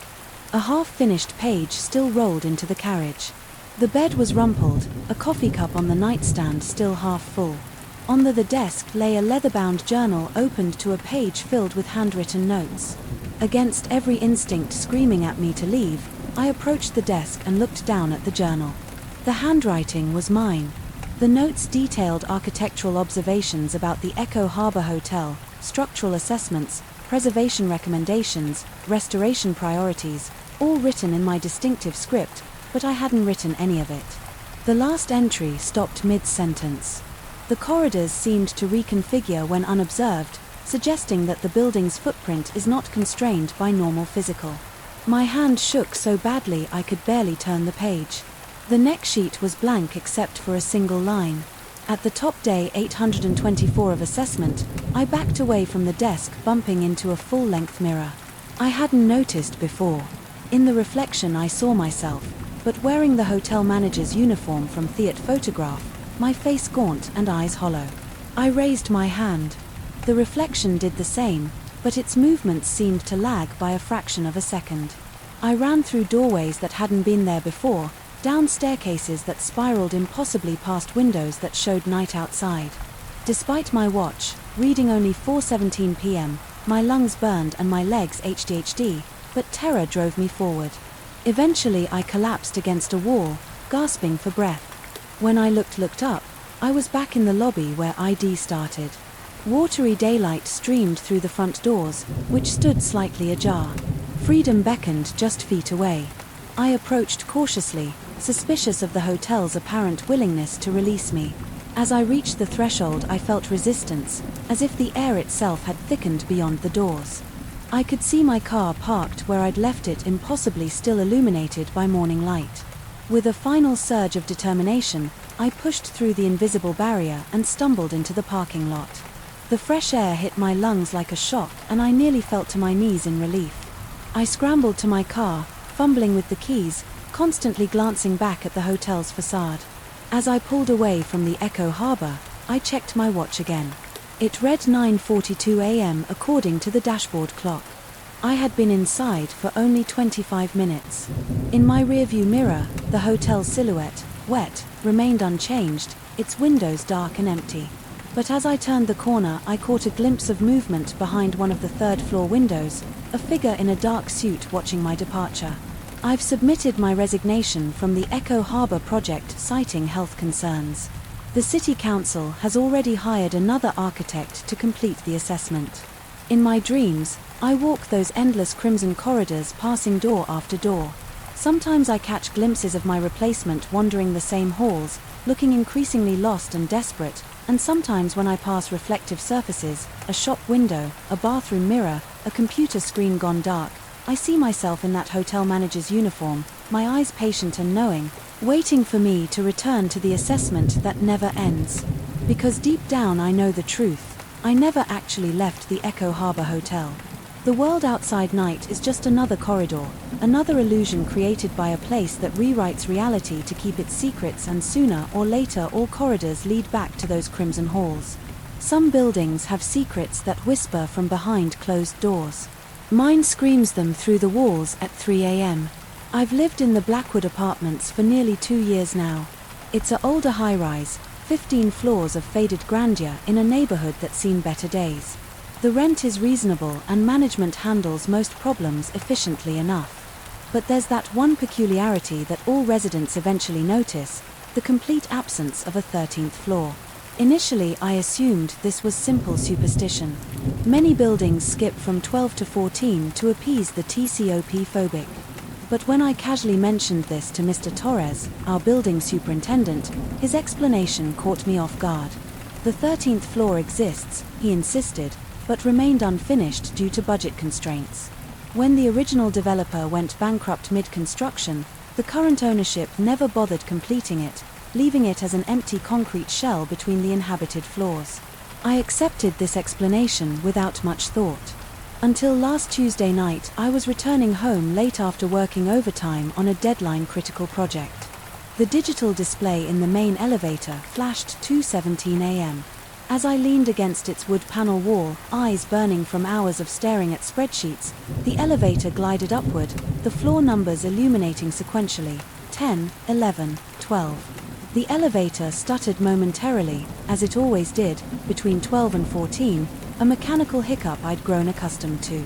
But this time something caught my attention through the small gap between the elevator doors, a flicker of light where there should have been darkness. The glimpse was fleeting but unmistakable, warm yellow illumination spilling through the crack, vanishing as quickly as it had appeared. I stepped off at my floor, but the image of that light plagued me as I prepared for bed. I dismissed it as exhaustion, playing tricks on my perception. Yet sleep refused to come, my mind returning to that impossible light on an uninhabited floor the following night. Curiosity compelled me to investigate. I waited until the building settled into its nocturnal rhythm, when most residents had retreated behind their doors. At 1:30 a.m., I took the service stairs, descending from my 15th floor apartment until I reached the fire door marked 14. Continuing down one more flight brought me to an unmarked metal door, the phantom 13th floor. The heavy fire door was locked as expected. Yet as I turned to leave, I noticed something that stopped me cold. A thin line of light seeped from beneath the door. Placing my ear against the cool metal, I detected the muted murmur of voices, too distant to discern words, but distinctly human in cadence and tone. My heart began to quicken, its rhythm becoming more pronounced with each beat. Someone or something was occupying this supposedly vacant floor. I returned to my apartment and retrieved a small toolkit I kept for household repairs. 20 minutes later, I stood again before the 13th floor entrance, adrenaline rushing through my veins as I worked on the lock. I'm no professional, but years of locking myself out of various apartments had taught me rudimentary lockpicking skills. The mechanism finally yielded with a satisfying click. I hesitated before pushing the door open, suddenly aware of the inappropriateness, perhaps even the danger, of my actions. The rational part of my brain insisted I return upstairs and forget this foolishness Instead, I slowly pressed the door inward. What greeted me defied all expectations.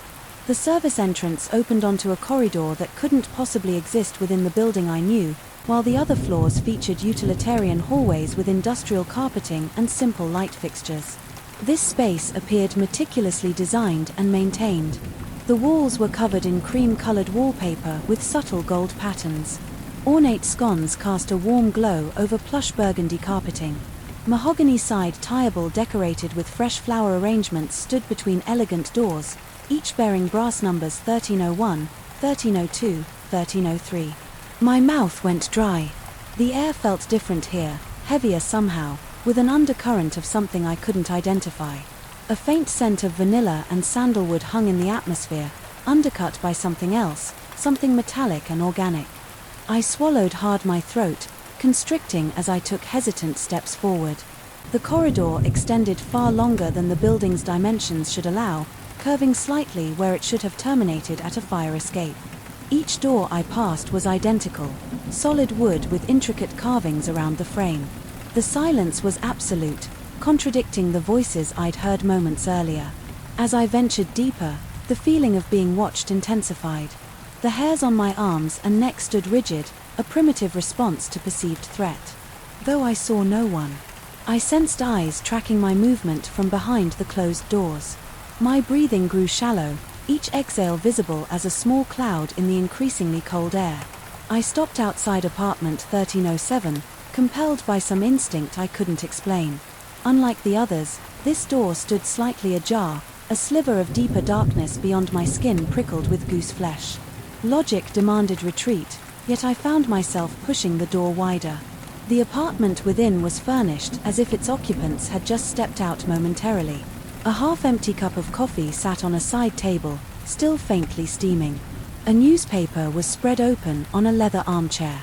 Its pages yellowed, but the print crisp and legible. I approached, noticing the date at the top, June 17, 1977. Sweat beaded on my forehead. Despite the chill, my fingertips tingled with a pins in needle sensation. As I leafed through the newspaper, finding articles about events nearly 50 years past presented as current news, a sound from deeper within the apartment, the soft creak of weight shifting on floorboards, froze me in place. The rational explanation. Another curious resident perhaps did nothing to quell the primal terror. Seizing my chest, I backed toward the entrance, unable to tear my eyes from the darkened hallway leading to the apartment's interior rooms. "Hello," I managed to croak my voice, barely a whisper. No response came, but the quality of the silence changed. It became attentive, focused waiting. I stumbled backward into the corridor, pulse hammering in my ears. The door to 1307 swung shut with deliberate slowness. No draft present to explain its movement. Turning to flee, I discovered the hallway had changed. The elegant sconces now contained flickering bulbs that cast jumping shadows along the walls. The wallpaper had darkened, with watermarks and age curling away from the corners. The carpet beneath my feet felt damp. I ran. Doors blurred past me as I sprinted toward where I believed the exit should be. Behind each, I heard sudden activity. Muffled voices, hurried footsteps, The scraping of furniture the building's impossible residents alerted to my presence were stirring. The corridor stretched endlessly before me, longer than physics should allow. My lungs burned muscles, protesting as cold sweat drenched my shirt. Just as despair threatened to overwhelm me, I spotted the metal service door ahead. I crashed through it, slamming it shut behind me. I leaned against the concrete wall of the stairwell, gulping air into my starved lungs. My hands trembled violently as I fumbled for my phone, its screen indicating 3:47 a.m. I'd been inside for over 2 hours, though it had felt like minutes. Sleep was impossible. That night I sat in my living room until dawn, jumping at every creak and settling noise from the old building. When sunlight finally pierced my windows, I felt a measure of rational thought return. I convinced myself that stress and exhaustion had manufactured an elaborate hallucination. To prove this to myself, I returned to the 13th floor. That afternoon the service door opened, easily revealing exactly what Mr. Torres had described. An unfinished concrete shell dust covered the floor, undisturbed, save for my own footprints from the night before. Exposed wiring hung from the ceiling, and bare support columns stood where I had seen elegant walls. Construction materials lay abandoned in corners gathering. Decades of grime relief washed over me, followed quickly by embarrassment at my midnight panic. Yet something still felt wrong. My footprints in the dust traced a path that matched my remembered journey down a corridor that couldn't exist in this empty space, into a room that stood only as raw concrete. Now the path ended at a point where I'd apparently stood motionless for some time, facing a blank wall. I approached this spot, drawn by some compulsion. Upon closer inspection, the wall wasn't entirely blank. Scratched into the concrete were numbers 1307. My skin crawled as I noticed something else on the floor, beneath a single coffee cup, bone dry but unmistakably recent, with no layer of dust to suggest it belonged with the decades-old construction materials. I backed away, a new theory forming that was somehow more disturbing than supernatural activity. Perhaps someone was secretly living here, creating elaborate scenarios. For what purpose? To frighten residents, to lure them into some trap. I'd narrowly escaped. I reported my findings to building management. The proper property manager listened with thinly veiled skepticism but promised to have security check the floor. 2 days later she informed me they'd found nothing concerning, just an empty construction zone, no cup, no scratched numbers, and no evidence of occupation. Weeks passed. I avoided thoughts of the 13th floor, throwing myself into work and social obligations. The experience gradually took on the quality of a vivid nightmare, disturbing but increasingly unreal with the past mage of time. Until last night I was awakened at precisely 3:13 a.m. by the sound of my television switching on by itself, broadcasting only static. As I fumbled for the remote, I noticed the temperature in my bedroom had plummeted. My breath clouded before me as I rose from bed. The static from the television shifted subtly, the white noise resolving into something that approximated human speech, too distorted to understand but carrying the unmistakable cadence of conversation. A chill that had nothing to do with the room's temperature crawled up my spine on the screen, barely visible. Through the static I could make out an image, a hallway with cream-colored walls and burgundy carpeting. My phone buzzed on the nightstand. A text message from an unknown number contained only 3 words: "We're waiting upstairs." The elevator in my hallway activated its mechanical hum. Audible through my apartment door, I heard it ascend past my floor, continuing upward to where no residential floors should exist above me. The cable's word then stopped. A moment later, footsteps crossed the ceiling directly overhead, precisely where the phantom 13th floor would be if the building's numbering made spatial sense. I haven't slept since. The footsteps continued intermittently throughout the night, accompanied by the occasional sound of furniture being rearranged. Twice, I heard after, not malevolent but casual and ordinary, which somehow makes it more terrifying. This morning I asked Mrs. Patel from the apartment next door if she'd heard any strange noises overnight. She looked at me with concern, explaining that strange sounds were impossible. There is no 16th floor above us. The building ends at 15. I'm writing this now from a coffee shop 6 blocks away. I've called in sick to work. I don't know if I'm experiencing a psychotic break or if the Blackwater apartments exist in some impossible configuration that shifts and changes when no one is looking. What I do know is that I can't face returning tonight. Yet some part of me knows I will. Some part of me understands that whatever waits on the 13th floor has been patient for decades. It will continue waiting until curiosity or fate drives me back to that service door, and deep down in a place I'm afraid to acknowledge, I'm beginning to suspect I've always been meant to be there. That apartment 1307 has stood empty all these years waiting for its intended occupant to finally arrive home. And the fog doesn't just surround this house, it consumes it on cold nights. It creeps under door frames and seeps through window cracks like spectral fingers, filling every room with its damp, suffocating presence. I've only lived here 3 months, but already I know its rhythms, how it rises from the valley below as twilight fades, how it thickens until the world beyond my porch disappears entirely. But what I can't explain is why, on those nights when the fog is thickest, the footsteps above my bedroom ceiling are at their loudest. I purchased the Hilltop Victorian at half its market value, a desperate steal from a bank that couldn't unload the property fast enough.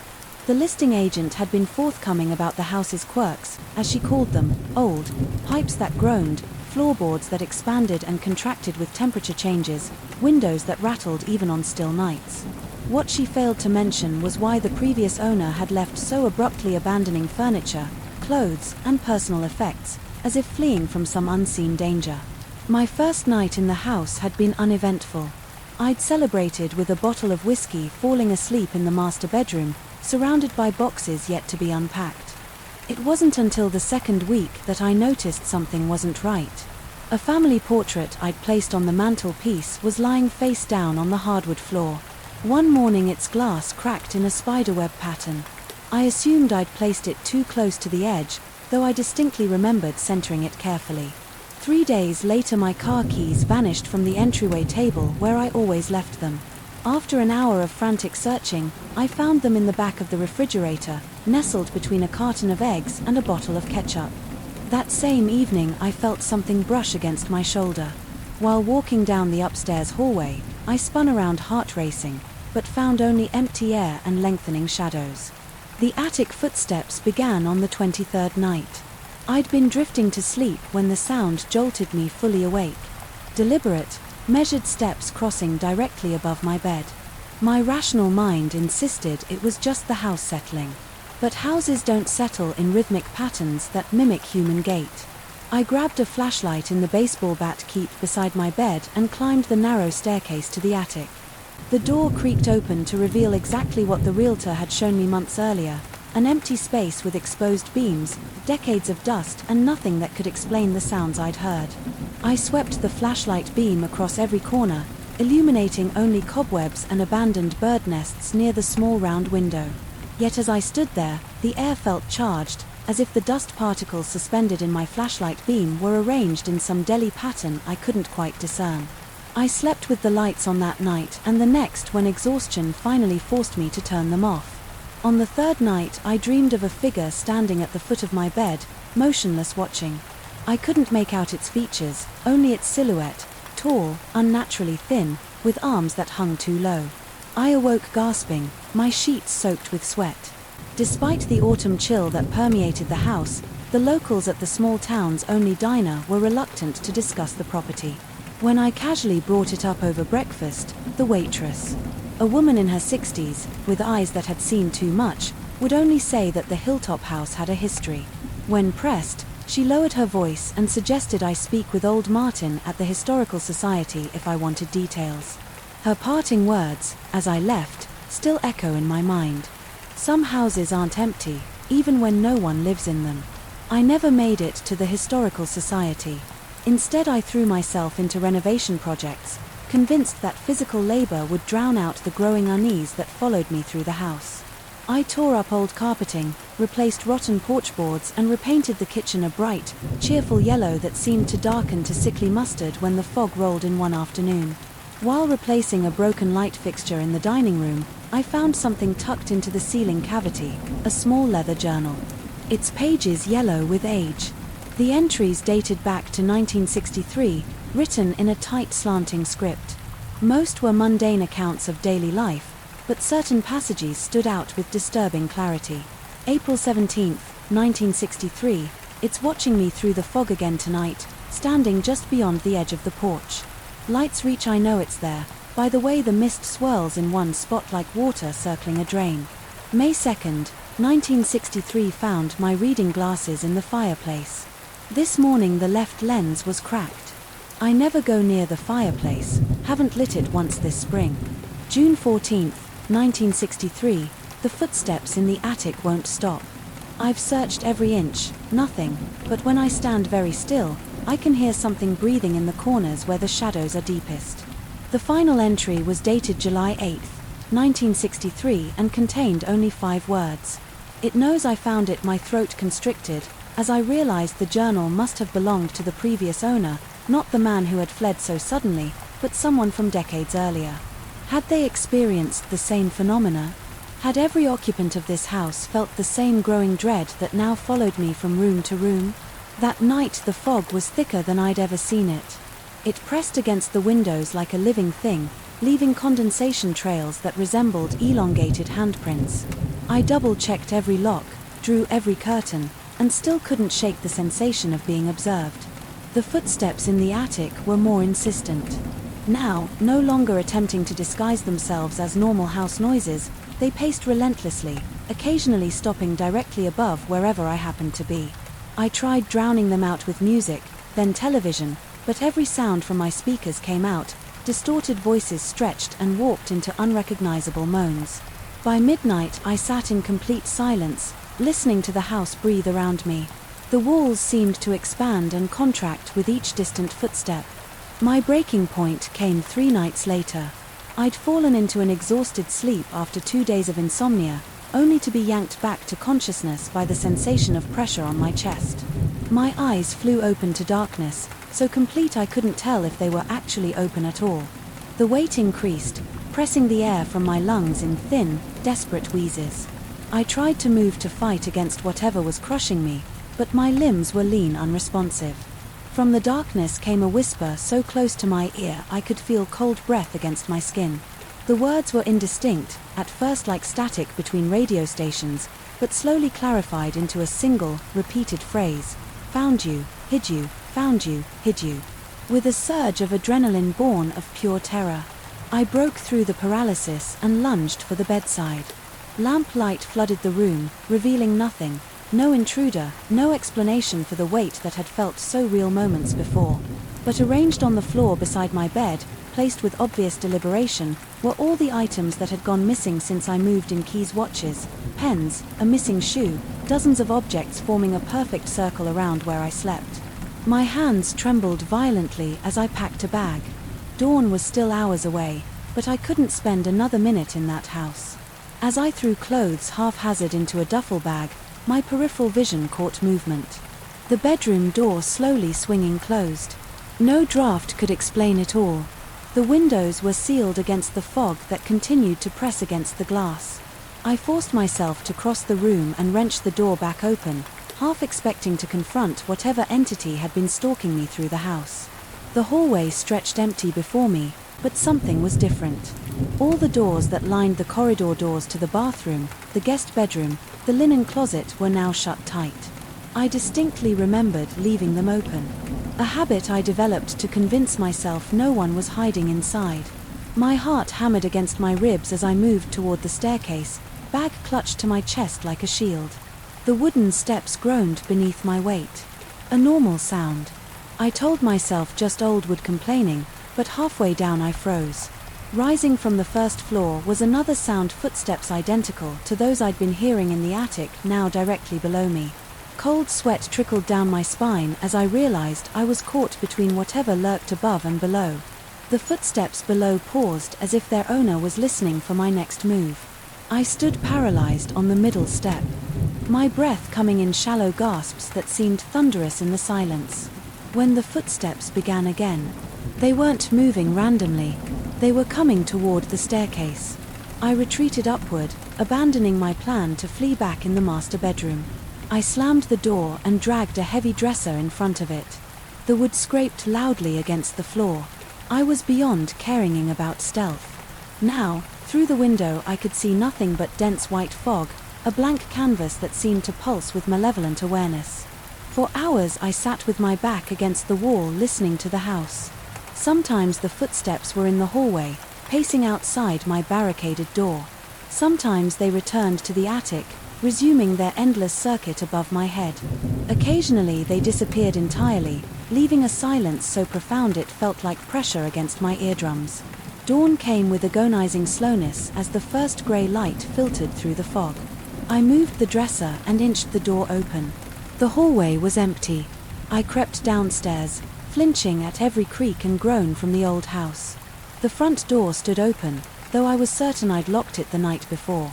Beyond it, the porch and front yard were still shrouded in thinning mist. My car sat in the driveway exactly where I'd left it.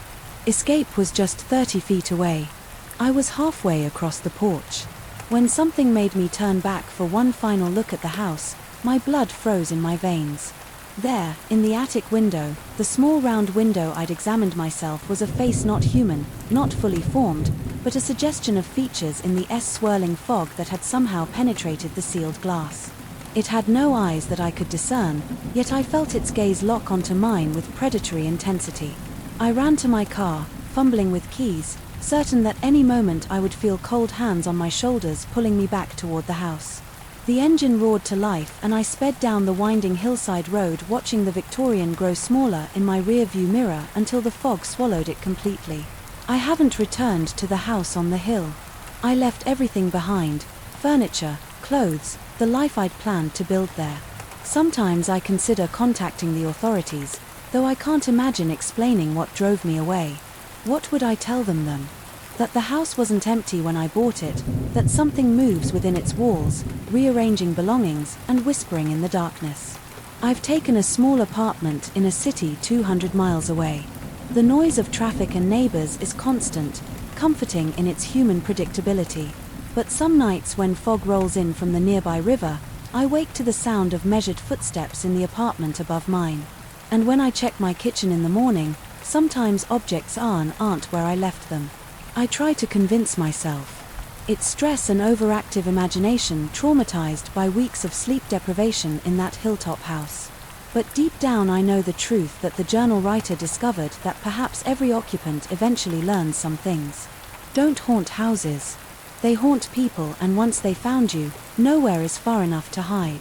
Last week I received a letter with no return address. Inside was a single yellowed page that appeared torn from a journal. I recognized all too well. The message was brief, written in that same slanting script.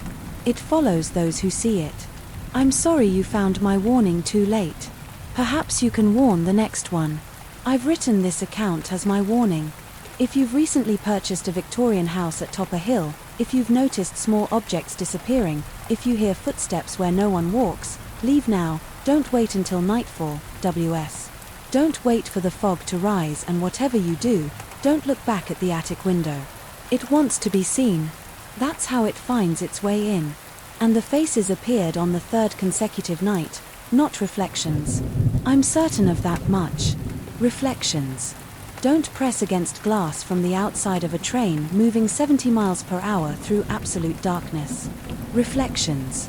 Don't have eyes that follow your movements with desperate intensity. And reflections certainly don't mouth words silently, pleadingly, as though begging to be let inside. I've taken the Midnight Express from Boston to Milford for 6 years now. The 12:40 a.m. departure fits my schedule perfectly, late enough to finish my shift at the hospital, early enough to grab a few hours of sleep before returning to work the next day. The routine had become so familiar that I could time the journey by the landmarks that punctuated the darkness: the abandoned paper mill at 102, the curve around Lake Whitehall at 117, the long stretch of pine forest that signaled we were 15 minutes from arrival. The night runs were always sparsely populated, a few late shift workers like myself, the occasional insomniac, sometimes a group of inebriated college students. I preferred it that way: the emptiness, the quiet, the solitude that allowed me to decompress after 12 hours of other people's pain and suffering. I always chose a window seat in the last car where I could stare out at the passing darkness. My own face reflected back at me against the black canvas of rural Massachusetts. The gentle rocking of the train usually lulled me into a trance-like state, not quite sleep, but something close to it, a temporary suspension of consciousness. That was before the first one appeared. As we passed the old mill, a pale oval pressed against the glass so sudden that I jerked back in my seat, heart hammering against my ribs. For a moment I thought someone had thrown something at the train.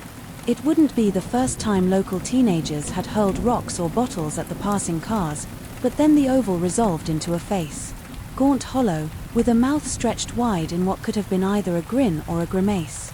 The train's interior lights reflected off the glass, making it difficult to discern details, but I could see enough to know that what I was looking at wasn't possible. The face kept pace, with the train sliding alongside my window for several seconds before vanishing. As we passed beneath a crossing signal, my pulse thrummed in my ears. I pressed my face closer to the glass, scanning the darkness, telling myself I'd imagined it. A trick of the light, a momentary hallucination born from exhaustion. I'd been working double shifts all week. My mind was playing tricks on me. Then another face appeared, this one different from the first, older, with deep-set eyes and sagging jowls. It pressed harder against the glass, as though trying to force its way through by sheer pressure. The lips moved, forming words I couldn't understand. I recoiled, nearly falling into the aisle. A woman seated several rows ahead turned to look at me, her expression questioning. I muttered an apology and settled back into my seat, keeping my gaze fixed firmly on the back of the seat in front of me. Curiosity, or perhaps something darker, eventually drew my eyes back to the window. Nothing there now, but my own reflection. Pale and wide-eyed sweat bead on my forehead, despite the car's aggressive air conditioning. I wiped it away with a trembling hand and told myself it was over. It wasn't the next night. I considered taking an Uber home. The thought of boarding that train again made my stomach clench. But the surge pricing would have cost more than I could justify on my medical technician salary. Besides, what would I tell myself? That I was afraid of faces that couldn't possibly exist, that I was running from figments of my imagination.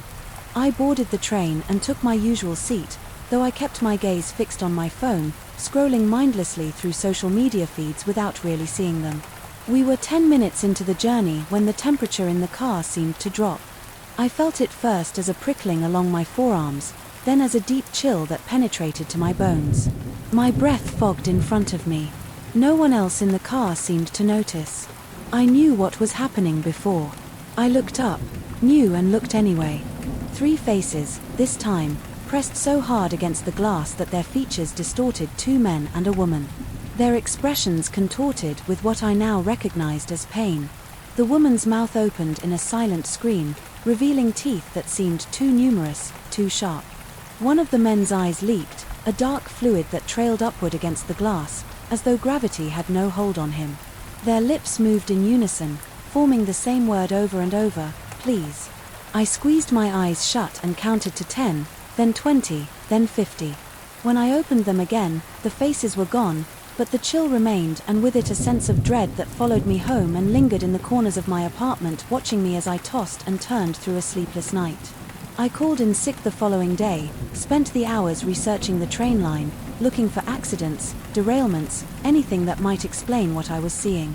I found a few minor incidents, but nothing catastrophic, nothing that would explain the faces or the desperation in their eyes. I dug deeper, searching forums and local news archives, found nothing. By evening I'd convinced myself that stress and sleep deprivation were to blame. I'd been working too hard, sleeping too little. The human mind is remarkably adept at manufacturing horrors. When stretched too thin, I took 2 melatonin tablets, hoping for dreamless sleep, and set my alarm for my usual time. The 3rd night I almost didn't go to the station, almost called another Uber, CBY damned, but some compulsion drove me there. Some need to prove to myself that I wasn't losing my mind. I arrived early, pacing the platform, until the train pulled in. As I boarded, the conductor, a heavy-set man with a salt and pepper beard who'd been working this route as long as I'd been riding it, gave me a curious look. "You all right there?" he asked, his Boston accent, stretching the words, looking a bit peaky. I assured him I was fine, just tired. He nodded unconvinced and mentioned that the storm coming in might make for a bumpy ride. I glanced at the sky. Clear star-studded, not a cloud in sight. When I looked back, he was already moving down the platform punching tickets. I boarded the train, my unease deepening. This time, I chose a seat on the aisle, away from the windows, but as we pulled out of the station, I found my gaze drawn inexorably toward the glass. The night pressed against it darker than usual, as though the stars had been extinguished. My reflection stared back at me, hollow-eyed and afraid. We passed the paper mill. I held my breath waiting. Nothing happened. Relief washed over me, premature and short-lived, because as we rounded the curve toward Lake White, every window in the car exploded, with faces not 3 or 4, but dozens pressed together like sardines, a grotesque mosaic of anguished expressions. Men and women of all ages. Their features distorted not just by pressure against the glass, but by something more fundamental, as though the very structure of their faces had been altered. Some had eyes too large or too small. Others had mouths that stretched impossibly wide still. Others seemed to have too many features crowded onto too little space. A strangled sound escaped my throat. I clapped a hand over my mouth to prevent another. The few other passengers in the car continued their various activities, reading, dozing, staring at phones, oblivious to the horror show playing out on the windows. I wanted to scream at them, to demand how they could ignore what was happening, but I knew the answer. They couldn't see them, only I could. The faces pressed harder against the glass, which began to bow inward, defying both physics and sanity. Their silent pleas became more urgent, more desperate. "Let us in," they mouthed. "Help us, please." I stumbled to my feet, lurching down the aisle toward the door. Between cars behind me, I heard the sound of cracking glass. The temperature plummeted further, frost crystallizing on the metal handrails. My lungs burned with each breath as I threw myself through the door into the next car, empty, every seat vacant. The overhead lights flickered, dimmed, then stabilized at half brightness. Outside the windows, nothing but darkness, no faces, no landscape, just an impenetrable void. Relief lasted only seconds before I realized what this meant. I was trapped between cars filled with those things and the absolute unknown. I moved through the car slowly, my footsteps echoing. Each window I passed remained mercifully empty, but I could feel eyes on me watching from just beyond perception. At the far end of the car, the conductor stood with his back to me, silhouetted against the dim light. "We're approaching Milford Station," he said without turning. "This will be your stop." His voice sounded wrong, hollow, distant, as though coming from the bottom of a well. I asked him what was happening, why the train was empty, what those things were outside inside the windows. He turned then and I saw his face, or rather the absence, where his face should have been a blank expanse of skin, smooth and featureless, except for a small puckered opening where his mouth should be. They were passengers. Once he said the words emerging from that terrible hole, everyone who rides these rails becomes a passenger forever, in one form or another. The ones outside, they got off before their stop tried to escape. There's no escaping the journey. Once you've boarded, ice formed in my veins. I backed away, stumbling over my own feet. The train began to slow, the familiar sensation of approaching a station through the windows. I could now see lights, the platform at Milford, my stop home. "You have a choice to make," the conductor said, his NA face turned toward me. "Stay on until your proper stop, whenever and wherever that may be, or try your luck out there with them. They want in because they know what waits in the darkness between stations, but once you join them, there's only one way back aboard." The train ground to a halt. The doors hissed open behind me, letting in a gust of cold, fresh air, freedom, safety, home. All I had to do was step off, leave this nightmare behind. I made my choice. That was 3 months ago. I still take the midnight express from Boston to Milford. Still sit by the window, though I no longer look out at the passing landscape. The conductor, the real one with a salt and pepper beard and kind eyes, knows me by name now, asks about my day, tells me to rest up before my next shift. Sometimes, as we pass the old paper mill or curve around Lake Whitehall, I feel a chill that has nothing to do with the air conditioning, feel eyes on me from outside the glass. I don't look, never look, but I know they're there waiting, watching, hoping I'll invite them in. I wonder sometimes about the thing that wore the conductor's uniform that night. Wonder if it told me the truth about what happens to those who leave the train before their time. Wonder when my proper stop will come and what will happen if I miss it. But mostly I wonder about the choices we make when faced with the unknown. That night, standing at the threshold between nightmare and reality, I chose to step off the train, chose to run through the station and not stop until I reached the bright lights of the taxi stand, then home, where I collapsed into a dreamless sleep for 14 straight hours. I chose to believe that what I experienced was a hallucination, a waking nightmare born from exhaustion and stress. Chose to return to work, to my routine, to my life. Chose to board that same train the next night and the night after and every night since. But sometimes, catching my reflection in the train window, I see something else gazing back, something with my face but not my eyes. And in those moments I'm no longer certain which choice I actually made that night, or if I was ever given a choice at all. I only know one thing for certain: I will never open the window, no matter how desperately they plead, no matter how pitiful their silent cries. I will keep the glass between us because deep down, in a place beyond reason or explanation, I understand the truth. The faces at the window aren't trying to get in. They're warning me not to get out. The first time I heard it, that low, guttural sound from within the marble, I convinced myself it was just the old building. Settling museums have their own voices, the creak of century-old floorboards, the whisper of climate control systems, the muted echoes of footsteps across grand halls. But this sound was different, organic, like something taking its first painful breath after centuries of silence. My name is Daniel Mercer, and I've spent 20 years restoring sculptures for institutions across the country. When the Metropolitan Museum of Art contacted me about a special collection of Renaissance-era pieces recently acquired from a private collector in Italy, I accepted it immediately. The prestige alone was worth it, but the contract's financial terms would keep my studio running for years. What I didn't anticipate was that I'd be working with something that defied all natural laws, something that would make me question the boundary between art and life itself. The collection arrived in climate-controlled crates, each piece meticulously packed. Most were conventional cherubs with chipped wings, nymphs missing fingers, a warrior with a cracked shield, standard restoration work. But the final crate contained something else entirely. As the museum staff lifted the protective coverings, a collective hush fell over the room. Standing before us was the figure of a man, life-sized and carved from unusually dark marble, almost obsidian in its depth though. The curator assured me it was a rare form of black Carrara. The craftsmanship was extraordinary. Every muscle was defined with anatomical precision. Veins seemed to run beneath the surface of the stone. The facial expression captured a disturbing mixture of ecstasy and agony. It was signed simply Visconti at its base, a name I'd encountered only in obscure art history texts.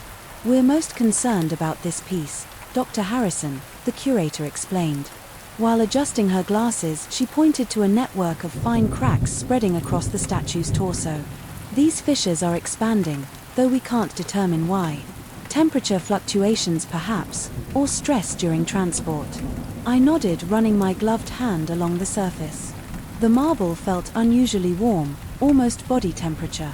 I attributed this to the gallery lighting and made a note to check the room's climate control settings. They provided me with a private restoration space in the museum's basement level, a large, well-equipped room with proper lighting and ventilation.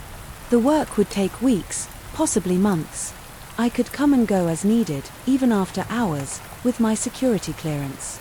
The first few days were routine, documenting existing damage, testing adhesives on marble samples, carefully cleaning decades of accumulated grime from the surface. It was during my fourth evening working late after the museum had closed to visitors, when I first noticed something strange. As I wiped preservative solution across the statue's chest, I could have sworn. I felt a subtle movement beneath my hand, the slightest rise and fall like shallow breathing. My heart rate spiked instantly, adrenaline flooding my system. I jerked my hand away, nearly dropping my tools. Sweat bead on my forehead, despite the room's cool temperature. I forced a laugh at my own imagination. Marble doesn't breathe. I'd been working 16-hour days, surviving on vending machine coffee and too little sleep. Clearly my mind was playing tricks. I continued working but found myself repeatedly glancing at the statue's face. Had its expression changed? The lips seemed slightly less pressed together than I remembered. I checked my earlier photographs. No, the expression was the same, just tricks of light and shadow. I told myself, ignoring the way my hands had begun to tremble. The night guard Hector stopped by around midnight to check on me. I casually asked if he'd noticed anything unusual about the statue. The question seemed to make him uncomfortable. He shifted his weight from one foot to the other, eyes darting to the corners of the room rather than looking at the piece directly. He finally admitted that the security team avoided this section during night rounds. Strange sounds, he said, movements and peripheral vision. One guard had requested transfer to another wing entirely. I laughed it off, pretending his stories didn't make my skin crawl. But that night I packed up earlier than planned. My dreams were troubled. I saw the statue moving in small, painful increments while I slept in the nightmare. I approached it, placing my ear against the cold marble, only to hear a heartbeat within, slow but unmistakable. The next morning I arrived early and found something that stopped me cold. New cracks had appeared overnight, spreading like veins across the statue surface.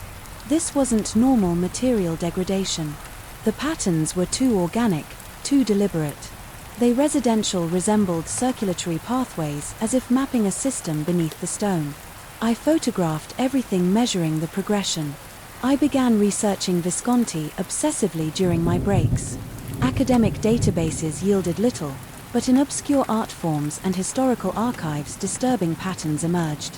Giovanni Visconti had been active in the late 16th century, a contemporary of Cellini but far less known. His works were rare, with many disappearing from his ICAL record entirely. What remained were rumors, disturbing accounts of models who vanished, of Visconti's descent into occult practices, of his claim that he had discovered the secret to imprisoning life within stone. Most historians dismissed these as typical Renaissance-era superstitions, but one account from a member of the Medic Court described witnessing a Visconti sculpture with veins that seemed to pulse beneath the marble. The description matched my statue with unsettling precision. During the second week of restoration, I began hearing the sounds more distinctly. Working with my tools against the statue's surface amplified them, low resonant moans that seemed to emanate from within the marble itself. I recorded them on my phone, playing them back at higher volumes. They were structured almost language-like, but in no tongue I recognized. The physical changes accelerated. The cracks widened imperceptibly each day. The surface temperature rose. I measured it at nearly 80 degrees far, well above the ambient room temperature, and there was the moisture, a slight dampness that collected in the deepening fissures. Too viscous to be condensation. I collected samples secretly, not yet ready to share my observations with the museum staff. I found myself talking to it sometimes when, alone in the lab, asking what it wanted, what it was, the questions of a man losing his grip on reality. I knew, but I couldn't help myself. My hands developed a constant tremor. Sleep became nearly impossible. I lost weight, my clothes hanging loose from my frame. The security cameras captured me pacing around the statue. At 3 in the morning, though, I had no memory of coming to the museum at that hour. One of the junior curators, Eliza, noticed my deterioration. She cornered me in the cafeteria, asking pointed questions about my well-being. I deflected, but she persisted, mentioning that I wasn't the first restorer to work on Visconti pieces who had experienced difficulties. The previous curator had removed all reference to the statue's provenance from the collection records, she revealed in a hushed tone. When I pressed for more information, she glanced nervously over her shoulder and suggested I investigate the private journals of Sebastian Miller, an art historian who had studied Visconti in the 1950s before supposedly committing himself to an asylum. I found Miller's journals archived in a university library across town. The writings began as academic analysis but devolved into paranoid ramblings. He described Visconti's techniques in disturbing detail, how the artist allegedly abducted victims and used a combination of unknown chemicals and ritual invocations to transmute living flesh partially to stone, creating a terrible half-existence. The final entries described Miller's certainty that one such creation was trying to communicate with him. To finish a transformation begun centuries ago, the laboratory began to feel like a prison cell. Yet I couldn't stay away. The statue demanded my presence. I became convinced that my restoration work was accelerating whatever process had begun, that removing the accumulated grime of centuries was allowing it to move more freely. The cracks now resembled wounds, and the secretions from within had become undeniably blood-like. Inconsistency. I installed a motion-activated camera one night, aiming it directly at the statue. The next morning the data was corrupted, but a single frame remained intact, showing the statue's hand in a position several inches from where I had left it. My paranoia reached unbearable levels. I felt eyes on me constantly, not just the statue's empty gaze, but watching from every shadow in the museum. The night security guards reported unusual power fluctuations throughout the building, temperature drops, equipment failures, all radiating outward from my restoration room. I finally confided in Dr. Harrison, showing her my documentation, the recordings, the samples I'd collected. To my surprise, she didn't dismiss me outright. Instead, her face drained of color. As she examined my evidence, she admitted that 3 previous Visconti pieces acquired by other museums had been removed from display after unexplained incident. She'd hoped this one would be different. That night, working later than I should have, I made a critical discovery. Under ultraviolet light, revealed beneath centuries of accumulated grime on the statue's base was an inscription I had missed in my initial assessment, ancient Italian, in a dialect I barely understood. I photographed it and sent it to a linguist colleague, who responded within hours. His message marked, "Urgent." "This is not a signature," he wrote. "It's a warning." Roughly translated, I am not stone made flesh, but flesh made stone. Free me and be taken in my place. My hands shook so violently I dropped my phone. In that moment the low, distant moan from within the statue became a clear, unmistakable whisper. My name repeated over and over, the temperature in the room plummeted, my breath fogging before me, despite the summer heat. Outside, the cracks along the statue's surface widened, visibly dark fluid seeping through like blood from a wound. I backed toward the door, unable to tear my gaze from the statue's face, which had undeniably changed. The eyes were no longer empty hollows but seemed to hold depth and awareness. The lips had parted slightly, revealing teeth beneath not carved teeth, real ones. I fled the room, racing through dark galleries, past shadowed sculptures that all seemed to turn their heads. To follow my movement, I tripped over my own feet, sprawling across the marble floor of the main hall. My face reflected in the polished surface. Alongside another reflection that shouldn't have been there, a dark figure standing where no one stood. Security found me there hyperventilating, unable to form coherent sentences. They escorted me out, suggesting I take time off. I nodded numbly, knowing I would never return. 3 days later, still recovering in my apartment, I received a text from Eliza. The statue had been moved to secure storage following an incident with a night guard who had been found catatonic in the restoration room. His hands pressed against the statue's chest. But more disturbing was what they discovered when examining the statue under CT scanning. Evidence of an organic structure within the marble bones, organs, a preserved human nervous system encased in stone but somehow impossibly still showing signs of electrical activity. The museum quietly returned the piece to its original collector. The official explanation cited irreparable structural damage, making restoration impossible. My contract was paid in full with a generous bonus in exchange for a non-disclosure agreement I signed without hesitation. I've abandoned restoration work entirely. My hands shake too badly now to hold the delicate tools of my former trade. Sometimes, in the quiet hours before dawn, I feel a presence in my apartment watching, waiting. I've begun to notice fine web-like cracks spreading across my fingertips, hardening, turning my flesh pale as marble, and in my dreams I hear that voice again whispering that our work together remains unfinished. I wonder how long until I become another unsigned masterpiece, flesh-made stone waiting for someone to free me. The first night I spent in Blackwood Manor, I knew something was wrong, not in the obvious way, no spectral apparitions or blood-stained walls, but in the subtle pressure that seemed to fill the spaces between objects like the air itself had weight. The mansion stood isolated against the darkening sky, its weathered stone facade bearing the silent witness of 4 centuries. I had come to catalogue the Blackwood family's extensive collection of heirlooms, a prestigious opportunity for an antiquarian of my modest reputation.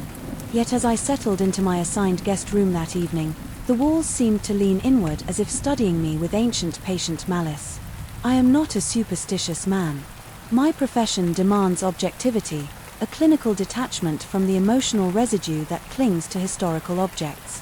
But Blackwood Manor defied rational explanation. From the moment I crossed its threshold, Mrs. Blackwood, the current matriarch, a severe woman with eyes like polished stones, had given me a peremptory before retreating to her wing of the house. Her instructions were precise: catalogue everything in the East Wing document, providence where possible, but under no circumstances disturbed the locked room at the end of the third-floor corridor. The scratching began on the second night, a persistent, rhythmic scraping that seemed to emanate from somewhere down the hallway.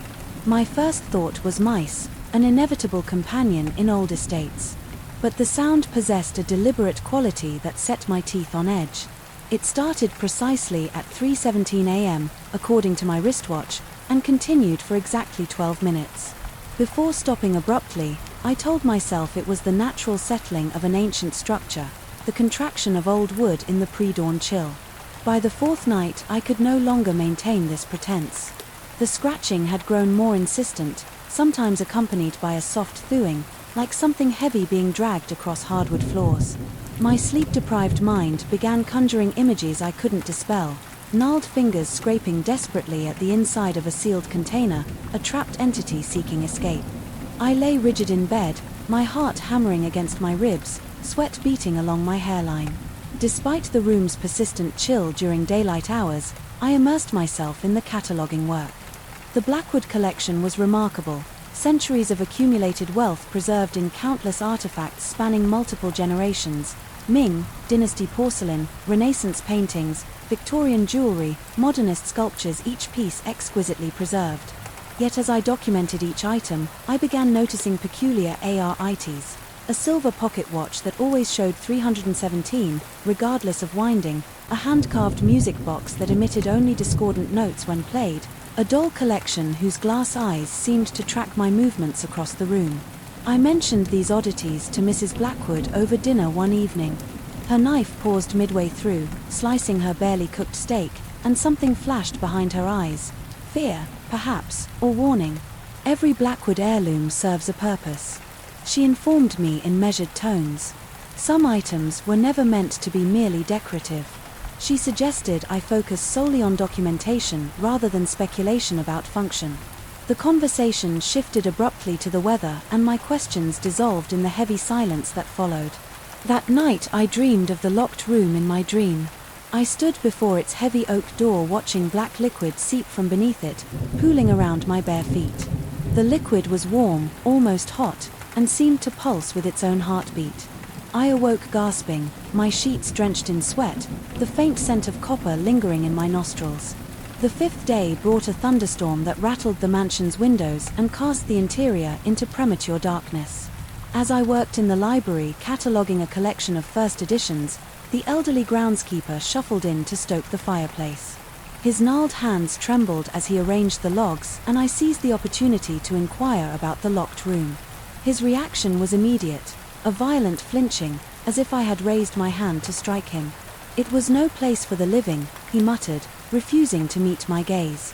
The Blackwoods had sealed it for good reason nearly 70 years ago. Strange happenings, he said. Objects that moved on their own, windows that opened to the night, without human touch, whispering voices in empty corridors, not haunting exactly. The groundskeeper was adamant about this point, because nothing had ever died there. Nothing human anyway. The room simply existed in partial separation from the natural laws that governed the rest of the world. I asked if anyone had entered it. Since it was sealed, the old man's eyes widened and he glanced nervously at the doorway before leaning closer.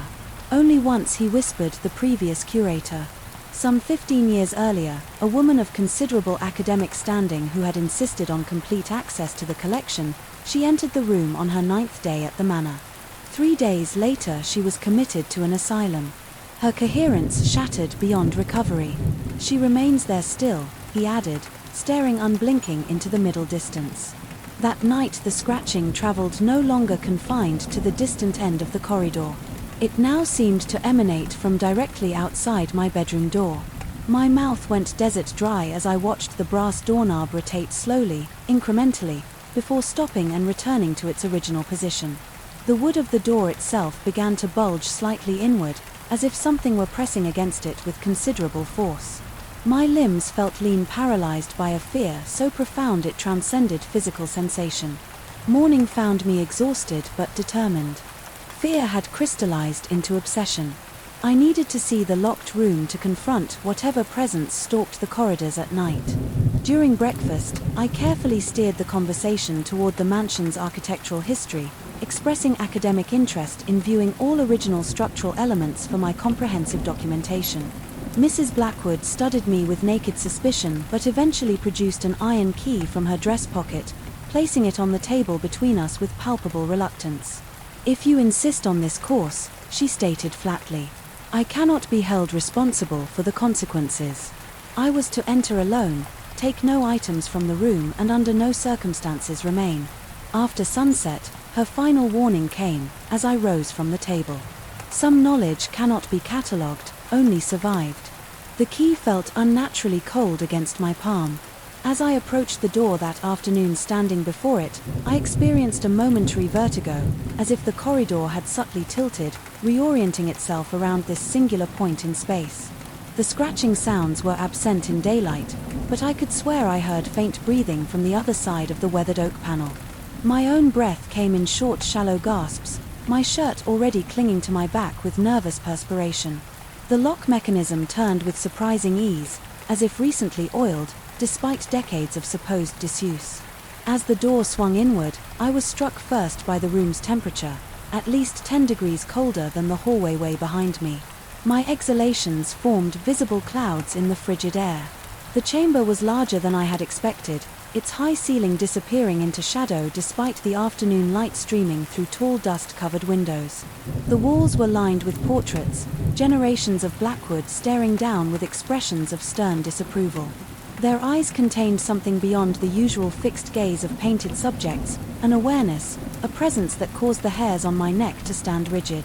Below the portrait stood furniture of various periods: Victorian chassis, Georgian writing desks, Edwardian display cabinets, arranged not in any logical grouping but in a rough approximation of a circle.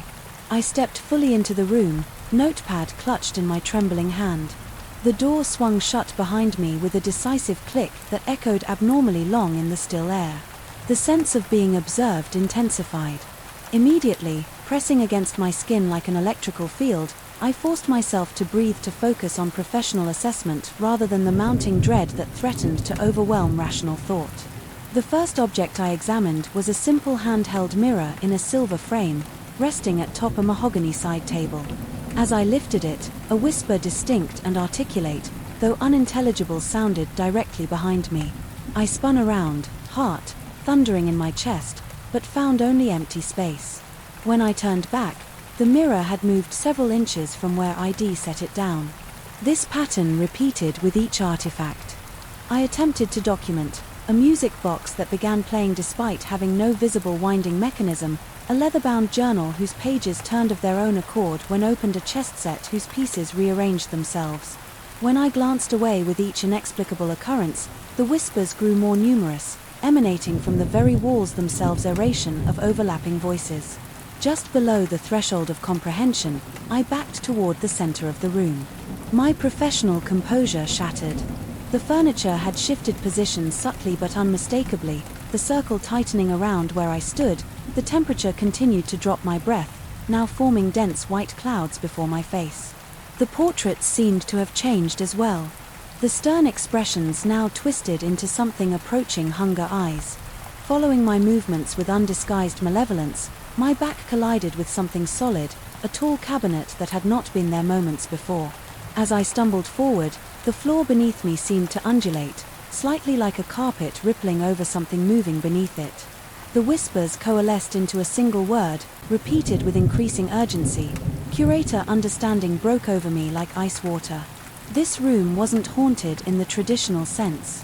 It was a collection point, a carefully constructed repository for something that existed between the material and immaterial worlds. Each object served as an anchor, a physical tether for entities that were never meant to be bound to our reality, and I, with my scholarly intrusion, had disturbed a delicate equilibrium maintained for generations. The Blackwoods weren't collectors, they were wardens. My hand closed around the door handle, but it refused to turn. Panic flared hot in my chest as I pulled futilely at the unyielding brass behind me. The whispers had grown to a cacophony. The furniture now visibly sliding across the floor toward me of its own accord, one of the portraits, a particularly severe gentleman from what appeared to be the early 18th century, began to bubble and distort the painted surface, bulging outward as if something were pushing through from behind the canvas. My mind raced through options, rational thought, fracturing under the weight of impossibility, made manifest. Then I remembered Mrs. Blackwood's warning, take nothing from the room. Perhaps the reverse held true as well. With shaking hands, I removed my wristwatch and placed it deliberately on the nearest surface, a small offering to whatever presence controlled this space. The effect was immediate. The whispers stopped abruptly, the furniture ceased its inexorable advance, and the distorted portrait settled back into 2 dimensions. The temperature rose several degrees in seconds. Most significantly, I heard the distinct click of the door unlocking behind me. I stumbled into the hallway, slamming the door shut and leaning against it, gulping air into my constricted lungs. My body trembled, uncontrollably, cold sweat plastering my clothes to my skin. Through the solid oak, I could hear my wristwatch ticking at an impossible volume, its rhythm matching exactly the scratching sounds that had haunted my nights. I understood then what the groundskeeper had meant. Nothing had died in that room, because death implies an ending. What existed there persisted in a state of perpetual hunger for objects, for attention, for curators who would acknowledge and catalogue its existence. I left Blackwood Manor the next morning. My contract unfulfilled, my professional reputation likely damaged beyond repair. Mrs. Blackwood watched my departure with knowing eyes but asked no questions. As my car navigated the long gravel driveway, I glanced back at the mansion's facade. In a third-floor window I saw a figure watching, not Mrs. Blackwood, but a man in outdated clothing. His stern features unmistakably matching one of the portraits. From the locked room he raised his hand in acknowledgement. On his wrist gleamed the distinctive band of my watch. I still wake at exactly 3:17 each morning, heart racing, ears straining for scratching sounds that never come. My dreams are filled with whispers and portraits with moving eyes. Sometimes I find my possessions rearranged in the morning, forming rough approximations of circles on available surfaces.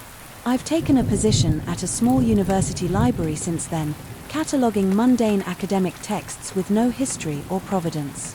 Yet I cannot escape the certainty that I brought something back with me, not an object but an awareness. The Blackwood collection had recognized me as a suitable curator, and some connections, once established, cannot be severed by mere distance. Sometimes, when I'm alone among the library stacks late at night, I hear whispering between the shelves, and occasionally, when I glance at the security mirrors mounted in the corners, I catch a glimpse of stern-faced figures in outdated clothing watching me with patient, hungry eyes. They're waiting for me to resume my cataloguing. The first ripple against the hole wasn't enough to wake me. The second made the wooden floor creak beneath my sleeping bag. By the third I was sitting upright, heart pounding against my ribs like something trapped and desperate to escape. No wind disturbed the pines that surrounded the lake. No passing boat created waves, yet our rented floating house swayed as if pushed by unseen hands from the black water below. I'd chosen this place as a retreat from the city, a long weekend with 3 friends in a secluded spot where we could fish, drink beer, and disconnect from our digital lives. Pine Lake was perfect on paper, remote enough to feel like a genuine escape. Yet only a 3-hour drive from home. The listing had shown sun, dappled water, and a quaint floating cabin anchored 20 yards from shore. What it hadn't shown were the shadows that moved beneath the surface when darkness fell. Did you feel that? I whispered to Mark in the bunk across from mine, but his steady breathing told me he remained asleep. Rob and Alan occupied the small bedroom down the narrow hallway, equally oblivious to the unnatural movement. Only I seemed to notice how wrong it felt, this gentle rocking that had no business existing on a windless night. I checked my phone. 3:17 a.m., the witching hour. My grandmother would have called it that lile time when the barrier between worlds grows thin. I pushed away her superstitious warnings, products of an old-world upbringing I'd long since dismissed as folklore meant to frighten children. The floorboards outside my door creaked with the unmistakable weight of footsteps, my throat constricted as I strained to listen. Another step, then another, deliberate and measured, moving across the main room toward the deck. I slid from my sleeping bag, careful not to wake Mark, and crept to our bedroom door. Through the crack I could see the main living area, illuminated only by moonlight filtering through the windows. Empty. Yet the footsteps continued, now on the deck outside. I told myself it must be one of the guys, Rob or Alan, having trouble sleeping, stepping outside for fresh air, but then a shadow passed by the window. Too tall, too thin to be any of my friends. The temperature seemed to drop 10 degrees. In an instant my breath clouded before me as goosebumps erupted across my skin. Another shadow moving in the opposite direction, past the window. Then another, shadows circling our floating home like predators. I retreated to my bunk, convincing myself it was a trick of the moonlight on the water. Reflections playing on the glass, sleep eventually reclaimed me, but my dreams were troubled by dark water and pale reaching hands. Morning brought sunlight, and normally over coffee I casually mentioned here in strange noises in the night. My friends exchanged glances before Rob suggested it was probably just the house settling or fish bumping against the pontoons. Their explanation seemed reasonable. In the brightness of day, we spent hours fishing, swimming and lounging on the deck by afternoon. I'd almost forgotten my midnight terrors. Almost as the sun began its descent, casting long shadows across the lake, I noticed how the water darkened, not just from the fading light but as if something beneath absorbed what illumination remained. Alan suggested grilling the fish we'd caught, and soon we were enjoying a meal on the deck, passing around beers and sharing stories. None of us mentioned how the laughter seemed to die a little too quickly in the still air, or how our eyes kept drifting to the shoreline, where the pines stood like silent sentinels. That night I awoke to the same rocking motion, more pronounced than before. The digital clock on my phone read 3:17 a.m. Again, exactly the same time my skin prickled with cold sweat as I heard those measured footsteps crossing the deck. I lay paralyzed, listening as they circled the perimeter of our floating home. Then came a new sound, knuckles rapping against the wooden wall beside my head. 3 distinct knocks, a pause, 3 more knocks. "Who's there?" I called out immediately, regretting breaking the silence. No response came, only the continued knocking moving around the cabin's exterior. Mark stirred in his bunk. "You say something," he mumbled sleepily. "Listen," I whispered, "someone's outside." We both fell silent. The knocking had stopped. After a moment Mark sighed, "It's just the water against the hull. Man, go back to sleep." But I couldn't shake the certainty that something was out there watching us through the windows, testing our boundaries. When I finally drifted back to sleep, I dreamed of dark water filling my lungs, pulling me down into depths where ancient eyes opened all around me. The second morning we awoke to find wet footprints on the deck, too large to belong to any of us. They led from the water's edge up onto the deck, circled the cabin and disappeared back into the lake. Rob suggested a trespasser, perhaps someone swimming out to our house as a prank. Alan wanted to call the property manager and report it. I said nothing about how the footprints seemed oddly spaced or how they glistened with something that looked thicker than water. Instead, I found myself drawn to the lake's edge, staring into the dark water. For a moment I thought I glimpsed movement in the depths, something large and pale shifting below the surface.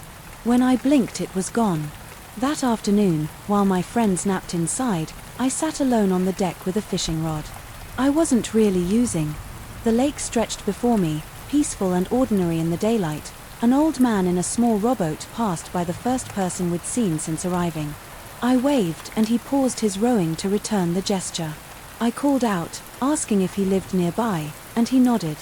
Pulling his boat closer, he had the weathered look of someone who'd spent decades under the sun, his eyes pale and watery, behind thick glasses. When I mentioned the strange SDR occurrences, his expression darkened. He spoke in measured tones about the lake's history, how it wasn't always a recreational spot. He told me about the town that had existed here 80 years ago, before the valley was intentionally flooded to create the reservoir. The townspeople had been given notice, he said, but not everyone left. Some refused to abandon their homes, their churches, their graveyards. My stomach tightened as he described how the water rose slowly over days swore following streets and buildings. He claimed that on certain nights, particularly when the moon was as full as it had been yesterday, those who remained below sometimes sought connection with the world above. I wanted to dismiss his story, as local folklore meant to spook tourists, but something in his pale eyes stopped me. Before rowing away, he offered one piece of advice. Whatever I might hear in the night, whatever might call to me from the water, I should not answer, and under no circumstance should I enter the lake after dark. That evening none of us ventured into the water for our usual sunset swim. We stayed inside playing cards and drinking more than we had on previous nights. No one mentioned the footprints or the old man's warning I'd shared, but tension hung in the air like the moment before a thunderstorm breaks. I awoke again at precisely 3:17 a.m., this time to the sound of something heavy dragging across the deck. The house rocked violently, water slapping against the hull. Mark sat upright in his bunk, his face pale in the moonlight streaming through our window. "What the hell is that?" he whispered before I could answer. A low moan drifted through the thin walls, not quite human, not quite animal. It rose and fell like a plane of call echoing across the water. Another voice joined it, then another, until a chorus of eerie wailings surrounded our floating home. Rob and Ul burst into our room, their eyes wide with fear. They'd heard it too. We huddled together, listening as the moans grew louder. More insistent, then came the knocking, not just in one spot now, but all around the house. Dozens of fists pounding against every surface, the walls shuddered under the assault. Through the window I saw the water around our house churning as if boiling, though no heat rose from it. Dark shapes moved beneath the surface, circling our home like sharks around prey. Then, as suddenly as it began, everything stopped, the knocking ceased, the moans faded, the water grew still. In the abrupt silence, we heard a clear voice, gentle beckoning, calling my name from directly beneath the floorboards. My friends claimed they heard nothing, but I couldn't mistake the voice calling to me specifically. It knew me, it wanted me. Something ancient and patient waited in the depths below, and it had chosen me as its conduit. We spent the remainder of the night huddled in the main room, lights blazing, jumping at every creak and groan of the structure. None of us spoke about leaving early, though I could see the thought in their eyes. Some unspoken masculine pride prevented us from admitting we were terrified of spending another night on the lake. The next day passed in a fog of exhaustion and dread. We went through the motions of enjoying ourselves, but our laughter was forced. Our conversation stilted. I found myself drawn repeatedly to the edge of the deck, staring into the water, where I could now definitely see movement, pale shapes drifting just beyond clear visibility. As evening approached, Rob finally suggested we cut our trip short. No one objected. We began packing our belongings, working with the hurried efficiency of men fleeing, something they couldn't acknowledge. But as the sun dipped below the tree line, thick fog rolled across the lake, enveloping our floating house in an impenetrable white shroud. The shore, only 20 yards away, vanished completely from view. Mark tried starting the small motorboat we'd used to fly ourselves from shore, but the engine sputtered and died again and again. He pulled the cord, each attempt more desperate than the last, until Rob placed a hand on his shoulder. "We're staying another night," he said, his voice flat with resignation. That final night none of us pretended to sleep. We sat in the main room, backs against the walls, a bottle of whiskey passing between us as we waited for 3:17 a.m. No one questioned that the time held significance. No one doubted that something would happen. When that hour arrived, the digital clock on my phone flipped to 317 and the house began to rock. Not the gentle swaying of previous nights, but violent lurching that sent furniture sliding across Ross. The floor. Water soused over the deck as if a massive object was displacing it. From below, the knocking came next, thunderous pounding that threatened to splinter the wood through the windows. I saw pale faces pressing against the glass, features distorted and fluid mouths open in silent screams or hungry anticipation. My friend saw them too. Alan began praying in a shaking voice while Rob and Mark pressed themselves further against the wall. The floor beneath us bulged upward as if something massive was pushing from below. Boards creaked and nails groaned under the pressure. Water began seeping through the seams, black and viscous, smelling of decay and forgotten depths, and through it all I heard my name called clearly and lovingly by that same voice from the deep. It promised understanding. If only I would answer revelation, if only I would join it below the surface. It spoke of ancient knowledge waiting in the drowned town, secrets preserved in water-lodged chambers where time moved differently. My friends didn't hear the voice, but they saw something in my expression that alarmed them. Rob grabbed my arm, shouting at me to snap out of it. Mark barricaded the door to the deck as if that could keep me inside. But they didn't understand. The call wasn't threatening, it was inviting. As the assault on our house intensified, I felt a strange calm descend over me. The voice had promised that if I answered its call, if I ventured into the lake voluntarily, the attacks would cease, my friends would be safe. They could return to shore when morning came. Only I was needed. I moved toward the door with a certainty that felt almost like sleepwalking. My friends tried to restrain me, but their hands slipped from my arms as if I were already transformed into something insubstantial.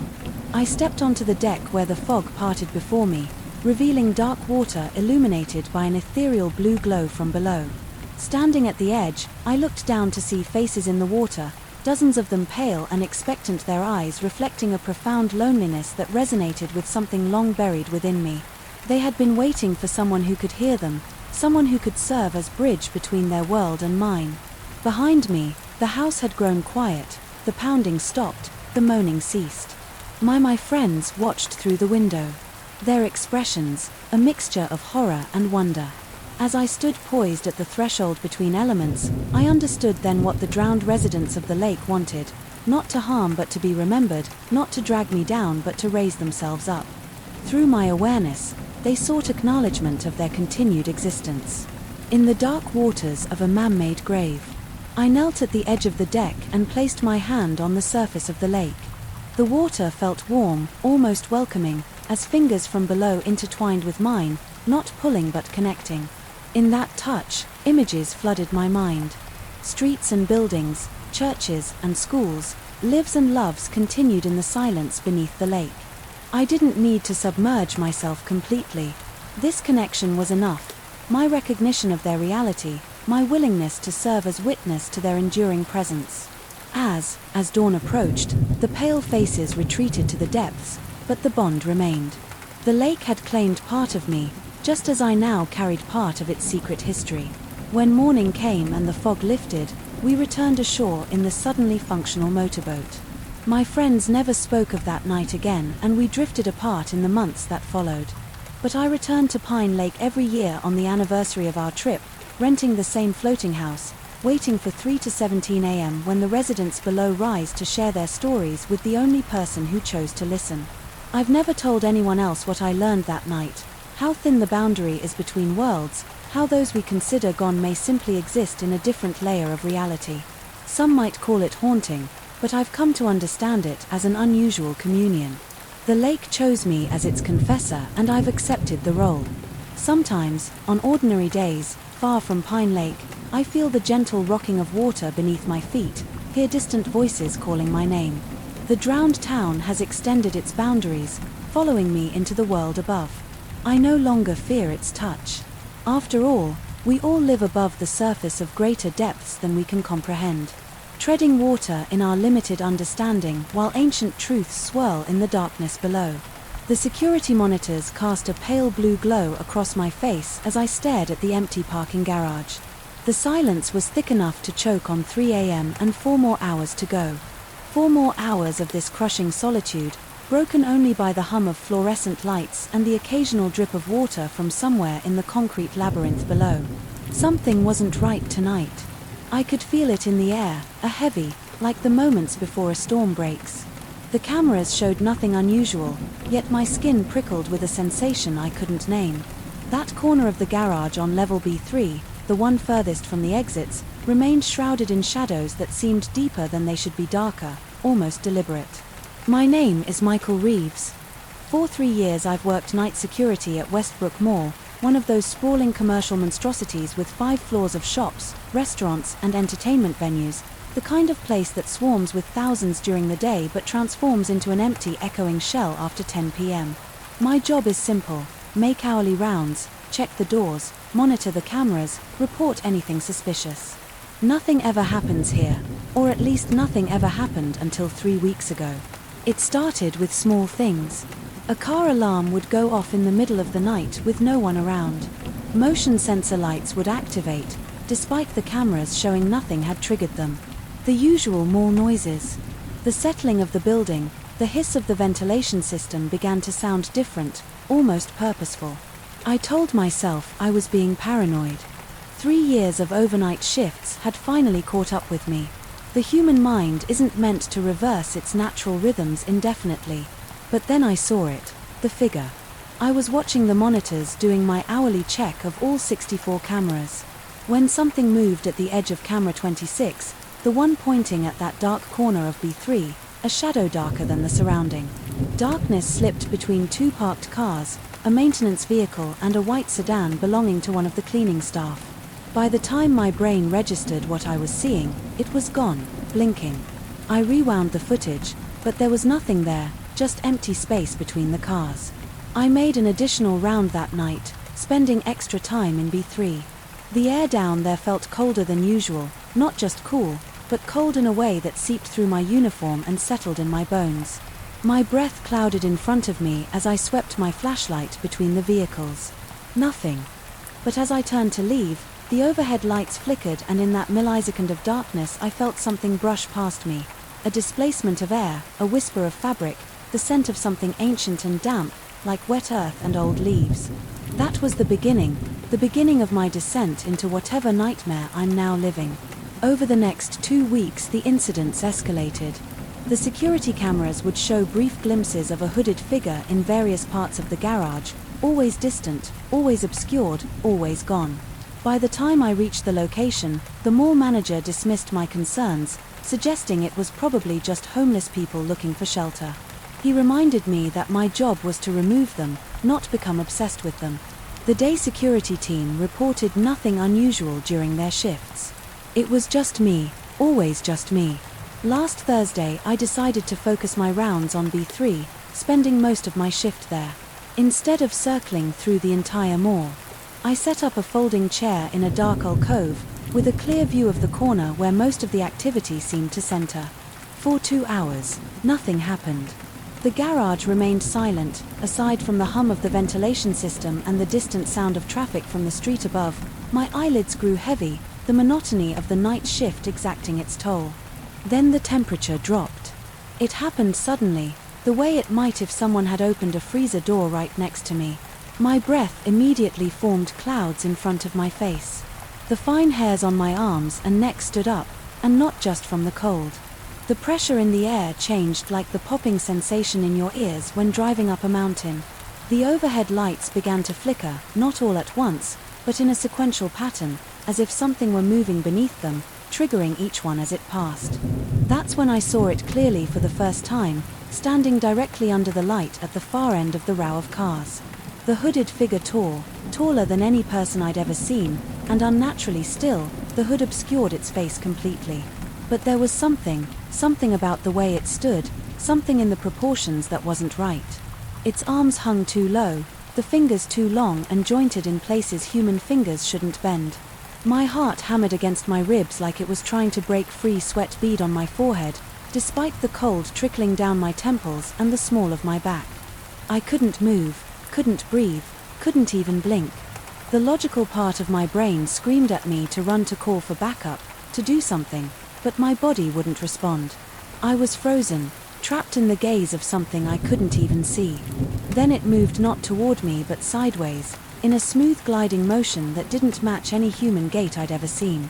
It moved as if floating inches above the concrete, disappearing behind a concrete pillar. I forced my lean legs to move, stumbling to my feet and fumbling for my flashlight. My hands shook so bad. Sadly, I nearly dropped it by the time I managed to direct the beam toward the pillar. There was nothing there, but in the silence that followed I heard it, a whispering voice so faint I could barely make out the words, speaking in what sounded like multiple languages at once, overlapping and intertwining among the unintelligible sounds, one phrase repeated clear enough for me to understand. "You see me." I reported nothing to my supervisor, though the next morning. What could I say? That I was being stalked by some kind of supernatural entity, that I'd heard voices in an empty parking garage. I'd be sent for a psychiatric evaluation faster than I could clean out my locker. Instead, I spent my day off researching the history of the mall, looking for any tragedies or accidents that might explain what I was experiencing. Westbrook Mall stood on land that was once part of an industrial complex in the 1960s, before that historical records showed had been the site of a sanatorium in the early 1900s. Nothing in the records indicated any particular tragedy or reason for hauntings, but the old black and white photographs of the sanatorium sent chills down my spine. Something about the architecture, the high windows and strange angles of the building reminded me of the proportions of the figure I'd seen when I returned to work the following night. I came prepared. I brought a digital recorder, a higher quality flashlight and a personal camera with night vision capabilities, all against more regulations. But my need for answers outweighed my concern for rules. At this point, the shift started normally. I made my rounds, checked the cameras, filed my hourly reports. Nothing unusual happened until just after 2 a.m. I was in the security office when every monitor went black simultaneously. A second later they flickered back on, but instead of showing their usual feeds, every single screen displayed the same image, the dark corner of B3, and standing there directly facing one of the cameras was the figure. Even through the grainy security footage, I could see now that what I had taken for a hood was actually part of its head, an elongated, misshapen skull that narrowed to a point where a human face should be, where eyes should have been. There were only dark recesses, like deep wells, that seemed to absorb the camera's light rather than reflect it. My mouth went dry, my tongue sticking to the roof of my mouth as if glued there. A high-pitched ringing filled my ears, drowning out the usual background noises of the security office. I fumbled for my phone, intending to call someone, anyone, but as my trembling fingers tried to dial, the screens flickered again and the thing was gone. The monitors returned to their normal feeds as if nothing had happened. I sat there, heart thundering in my chest, for a full 5 minutes before I could move. When I finally stood, my legs nearly gave out beneath me. I should have left, should have walked out of the mall and never come back, but something compelled me toward B3, toward the corner where the apparition had appeared. It was as if I were being pulled by strings I couldn't see or resist. The elevator ride down felt like descending into my own tomb. Each floor passed with a cheerful ding that seemed obscene in the context of my terror. When the doors slid open on B3, I was hit with a wall of cold air so intense it burned my lungs. The fluorescent lights overhead buzzed and flickered, casting stark shifting shadows across the concrete floor. I stepped out, my footsteps echoing in the cavern of space. The place seemed different, somehow larger, the ceiling, higher, the rows of parked cars stretching farther into the distance than should have been possible given the actual dimensions of the garage. I moved forward, drawn to that corner like a moth to flame, my flashlight beam cutting through the semi-darkness, catching dust motes that swirled in formations too deliberate to be natural. And then I saw it standing at the end of the row, waiting for me up close. It was worse than I could have imagined. Its body was wrong in ways. My mind struggled to process limbs too thin and jointed in impossible places, torso elongated and twisted slightly as if viewed through warped glass. But it was the face, or lack thereof, that turned my blood to ice. Where facial features should have been, there was only smooth, pale skin stretched tightly over a skull that tapered to a point. No eyes, no nose, no mouth. Yet somehow I knew it was looking at me, knew it was aware. My chest constricted, making each breath a painful conscious effort. Sweat poured down my face despite the freezing air, and my vision narrowed to a tunnel focused solely on the entity before me. I tried to speak, to demand answers, to ask what it wanted from me, but no sound would come. My vocal cords were paralyzed by fear. The thing raised one of its impossibly long arms, elongated fingers unfurling like the petals of some grotesque flower. It pointed not at me but past me towards something behind my back. Every instinct screamed not to turn around, not to take my eyes off the entity, but my head began to turn of its own accord, muscles moving without my permission. There, reflected in the window of a parked car, I saw myself, but not as I am now. My reflection showed a gaunt, hollow-eyed version of me, aged beyond recognition, wearing the same security uniform but weathered and torn. And behind this future version of myself stood rows of similar figures, all with the same vacant expressions, all wearing the same uniform, in various states of decay. When I whipped my head back around, the entity was directly in front of me, so close I could feel the cold radiating from it like waves of negative heat. No breath came from where its mouth should have been, but words formed in my mind nonetheless clear, as if spoken aloud. We were all guards. Once the implication hit me like a physical blow. These entities, this thing in front of me, had once been people like me, night guards who had seen something they shouldn't have, who had been drawn into whatever twilight realm existed in the forgotten corners of this place. How many before me had stood in this exact spot, facing this exact revelation? How many had become what now stood before me? I stumbled backward, my FIORF flight response finally kicking in. I ran faster than I'd ever run in my life, not toward the elevator but toward the emergency stairs behind me. I heard a sound like fabric tearing the air itself splitting open and felt cold fingers brush the back of my neck. I burst through the stairwell door and took the steps 3 at a time, my lungs burning, legs pumping, automatically driven by pure survival instinct. I didn't stop until I reached my car in the employee lot, fumbling with my keys, hands shaking so badly. It took 3 tries to get the key in the ignition. As I peeled out of the parking lot, I caught a glimpse of something in my rearview mirror, a tall, slender silhouette standing just inside the mall entrance watching me leave. That was 2 days ago. I haven't been back to work, haven't answered my phone when my supervisor called. I've spent the time researching similar experiences, looking for answers or explanations, finding nothing but ghost stories and urban legends. Tomorrow my shift starts at 10 p.m. and I still don't know if I'll go back. Something tells me that if I don't return voluntarily, I'll find myself drawn there anyway. The entities, whatever they are, they've marked me, somehow connected me to whatever exists.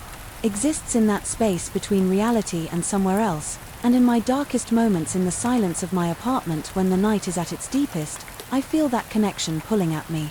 I hear whispers at the edge of my perception, I see movement in my peripheral vision, and when I look in the mirror just for a split second before my conscious mind can process it, I see a face that isn't quite mine anymore, features just slightly elongated eyes, just slightly darker expression, just slightly vacant. I think whatever happens, whether I go back tomorrow night or not, I've already started to change, started to become one of them. And the most terrifying part isn't the supernatural entity stalking me or the apparent fate that awaits me. It's the small, quiet part of me that's beginning to accept it, beginning to understand, beginning to want to return. After all, we were all guards once. Soon I will be something else entirely. The first time I noticed something wrong with the mirror was 3 days after I hung it a flicker in the periphery of my vision, a shadow where no shadow should be. By the time I turned to look directly at it, whatever I'd seen had vanished, leaving only my own reflection staring back pale and uncertain in the tarnished glass. But even then something felt wrong about the space behind me that the mirror showed, as if the hallway it reflected was somehow deeper, darker, and not quite the same hallway I stood in. I should have taken it down that very night. Maybe then I'd still be able to sleep without the lights on. The mirror had arrived 3 weeks ago, part of the modest inheritance from my grandfather's estate. The livery men had struggled with the weight, cursing under their breath as they maneuvered it through my front door, 6 foot tall and nearly 4 feet wide. Its frame was solid, wrought, iron, blackened with age and worked into intricate patterns that seemed to shift and why when viewed too long. The glass itself was old, with that slight waviness that distorts the reflection just enough to make it unsettling. At first I'd been pleased. The antique piece added character to my otherwise unremarkable suburban home. I'd hung it at the end of the upstairs hallway where it reflected the length of the corridor in the staircase beyond. During daylight hours it brightened the space, bouncing light from the nearby window into what had previously been a gloomy corner. But nights were different. The first week I attributed the unease to adjustment. New objects in familiar spaces often create this effect. The brain registers something out of place and triggers a low-level alert. I told myself this, even as I began to avoid looking directly at the mirror when passing it. After sunset, I developed a habit of keeping my eyes fixed on the opposite wall or the floor, anything to avoid catching sight of whatever moved in that reflected hallway when I wasn't looking directly at it. The dreams began. On the 9th night, I woke sweating, heart hammering against my ribs, a scream lodged in my throat. I could still feel the sensation of cold, clammy fingers wrapping around my wrists, trying to drag me toward a dark surface that rippled like disturbed water. The pressure had been so real that I checked my skin in the harsh bathroom light, half expecting to find bruises. There were none, but the feeling of those hands lingered, phantom sensations that made my skin crawl. Sleep became elusive. After that, I drift off only to be jolted awake by the same nightmare variations on a theme. Sometimes the hands emerged from underneath my bed, other times they reached out from the darkness of my closet. But always, they sought to pull me toward something reflective, a window, a puddle, the screen of my phone, toward the mirror. During the day I functioned on autopilot. Colleagues asked if I was ill, commenting on the dark circles under my eyes, the slight tremor in my hands.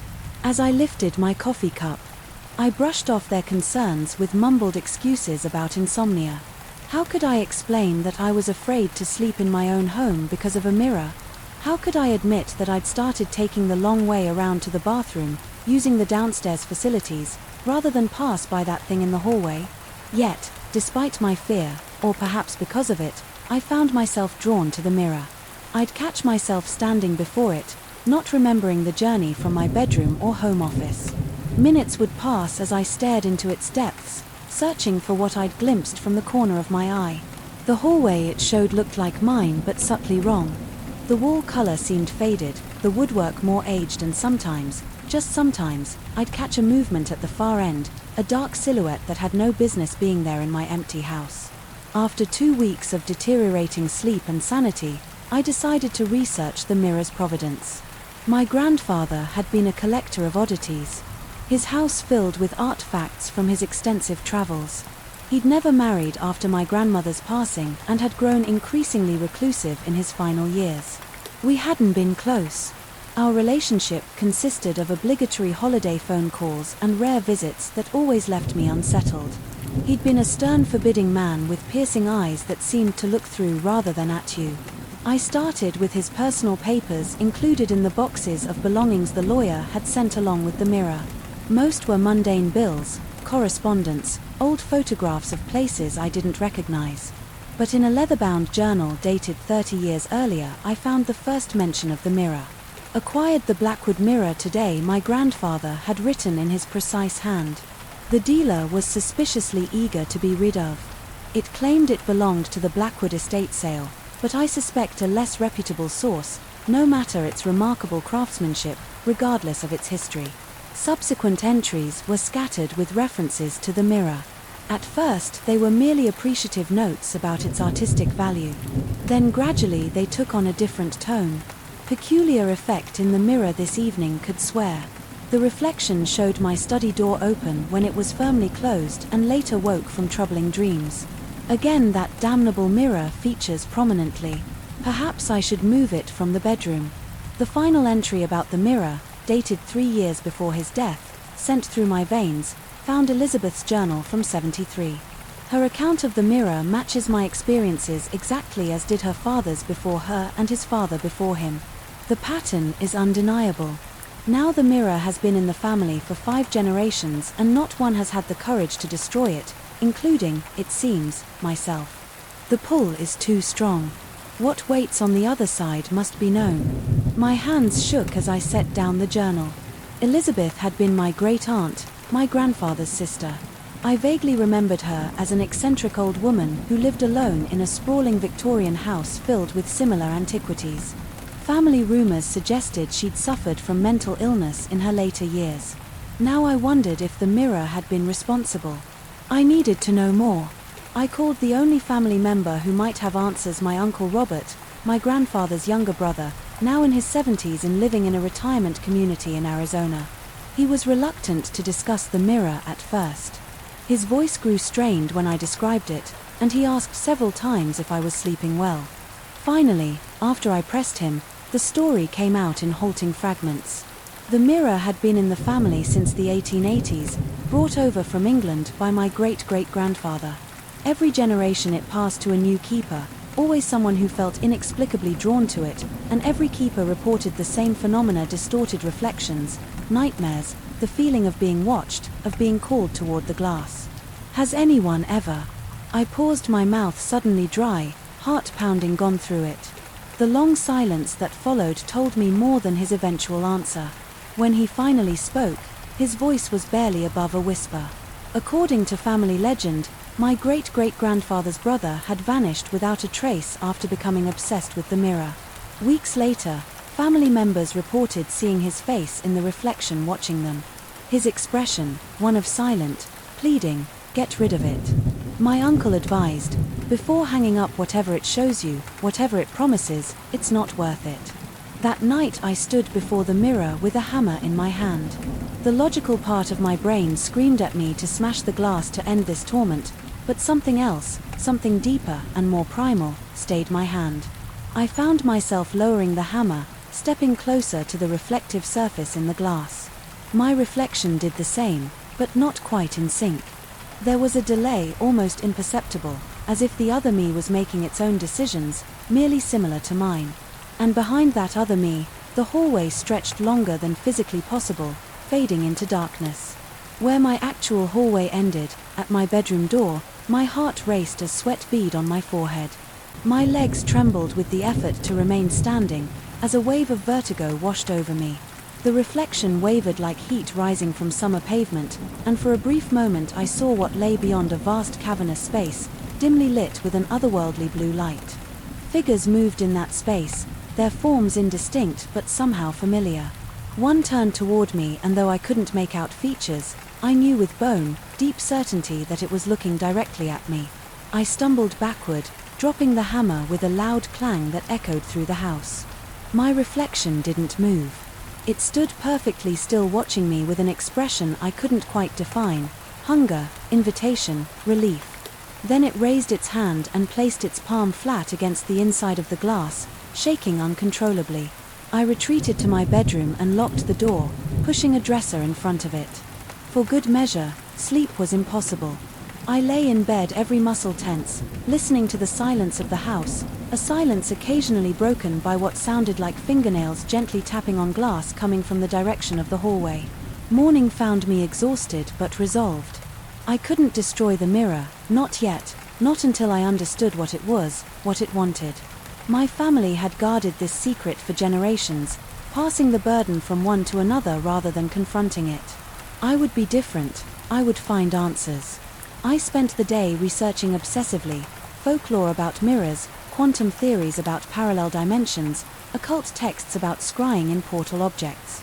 Most was pseudoscientific nonsense, but certain elements aligned disturbingly well with my experiences. Mirrors had been considered liminal spaces in many cultures, thresholds between worlds, so some believed they could capture souls or serve as gateways. That evening, armed with information but little actual wisdom, I approached the mirror again.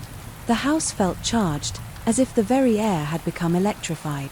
The hair on my arms stood on end as I walked down the hallway, deliberately facing the mirror head-on. My reflection waited, but it wasn't quite me anymore. The face was mine, but the expression belonged to a stranger, knowing patient ancient. Somehow behind it, the distorted version of my hallway had transformed completely, revealing more of that vast blue-lit space I'd glimpsed before I could see it clearly now, a massive chamber with ceiling and walls lost in shadow, filled with identical mirrors in iron frames, standing in rows like silent sentinels. Each one reflected a different scene, a different room, a different person standing before it and moving between these mirrors, where the silhouette more distinct, now human-shaped but wrong, elongated in ways that defied anatomy. Their movements fluid and purposeful. My reflection smiled, a terrible, knowing smile I'd never made in my life. It raised its hand to the glass, again inviting me forward, and, despite every instinct screaming danger, I found myself mirroring the gesture, my fingertips moving inexorably toward the cool surface. The glass yielded like water, cold and viscous, against my skin, my reflections, fingers, interlaced with mine. Its grip surprisingly solid, surprisingly strong. It pulled gently at first. Then, with increasing pressure, I resisted, heart hammering so violently I thought it might burst from my chest, yet I couldn't quite summon the will to yank my hand away completely. "Who are you?" I gasped, breaking my paralysis. The reply came not in words but in images that flooded my mind, memories that weren't mine, lives I hadn't lived, all connected by the mirror, all bearing my face or variations of it.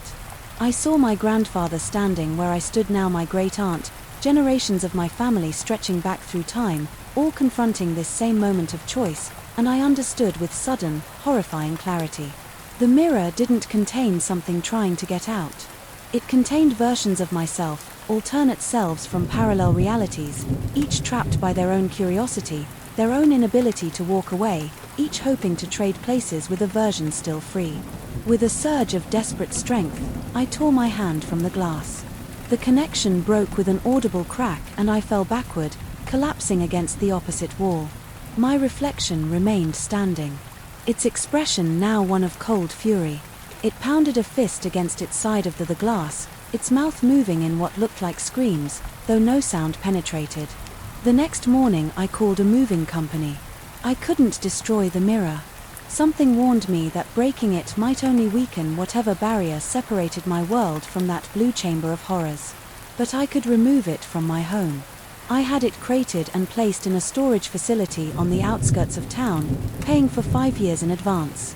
I left strict instructions in my will that, upon my death, the unopened crate should be transferred to a blood relative, the strongest-willed one I could think of, my cousin's daughter, a hard-nosed federal prosecutor with a reputation for unflinching rationality. I included a letter explaining everything, hoping she would succeed where generations of our family had failed. The dreams haven't stopped. Even with the mirror gone every night, I still feel those hands reaching for me.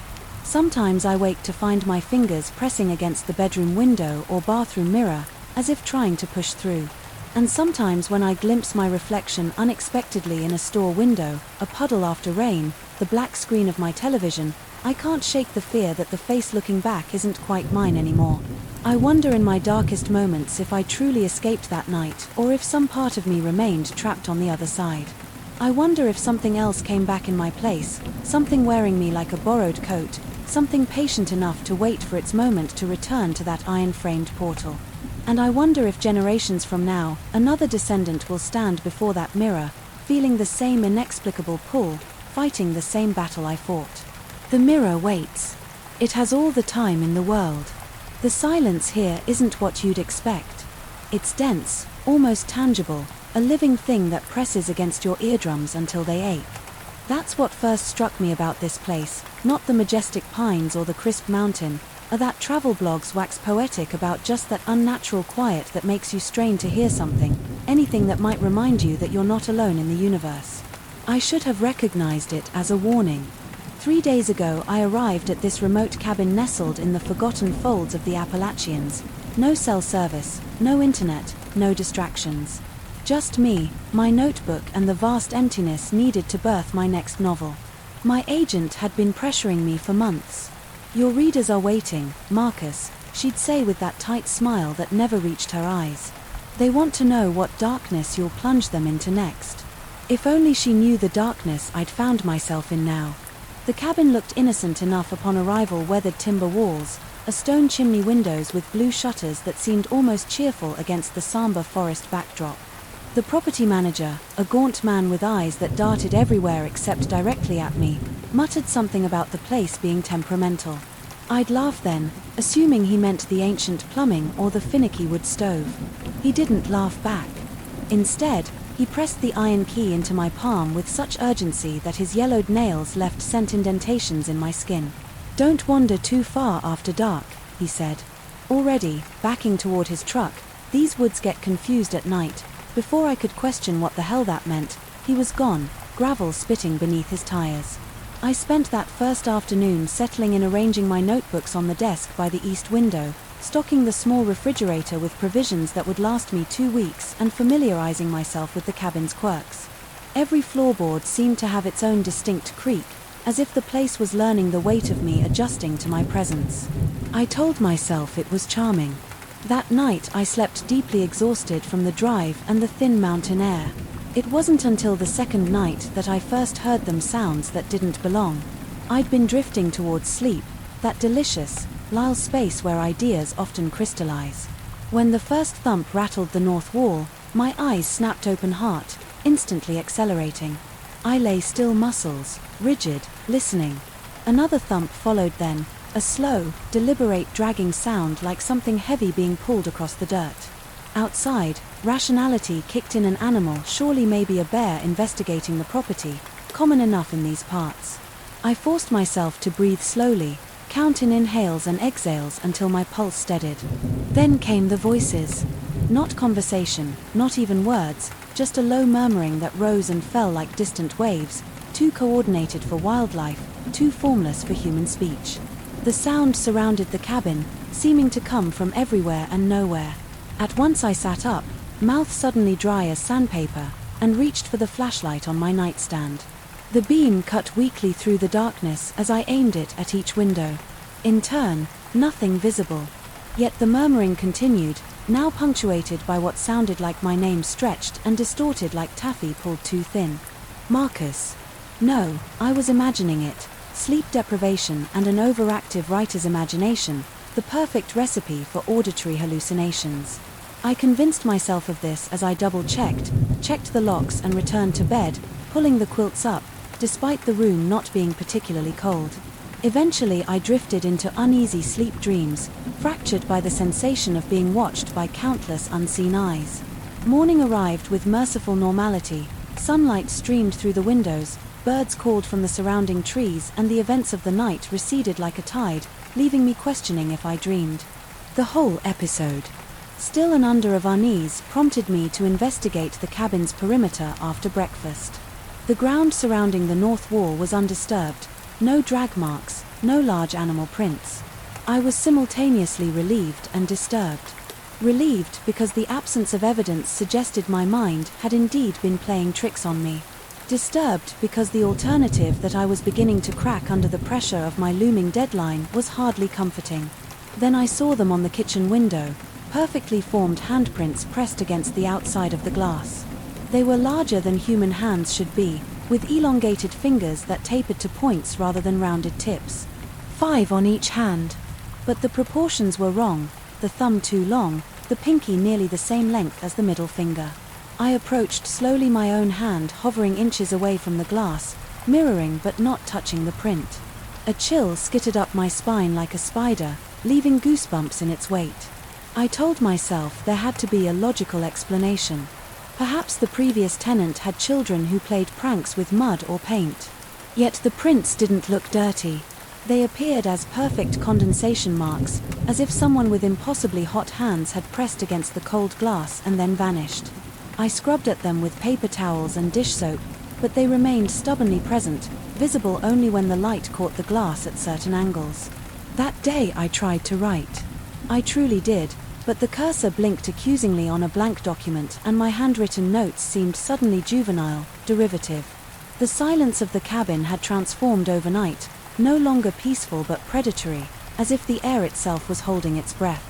Waiting, the wooden walls seemed to contract and expand subtly, like lungs, taking shallow breaths. Twice I caught movement from the corner of my eye, only to turn and find empty spaces.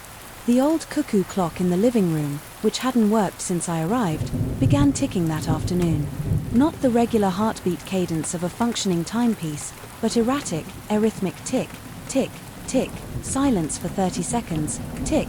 I considered removing the batteries before remembering it was wind-powered. Upon inspection, the mechanism appeared corroded with age, the gears fused with rust, physically incapable of movement. Yet it continued its discordant counting by evening. My nerves were frayed. I poured myself 3 fingers of whiskey and tried to convince myself I was simply experiencing the mental toll of isolation. Many writers sought seclusion and many experienced the psychological quirks that came with removing oneself from regular human contact. This was normal. This was part of the process. The sun set early in the mountains, darkness pooling in the valleys first, before rising like floodwater. I lit the fire and every lamp in the cabin, unwilling to concede any corner to shadows.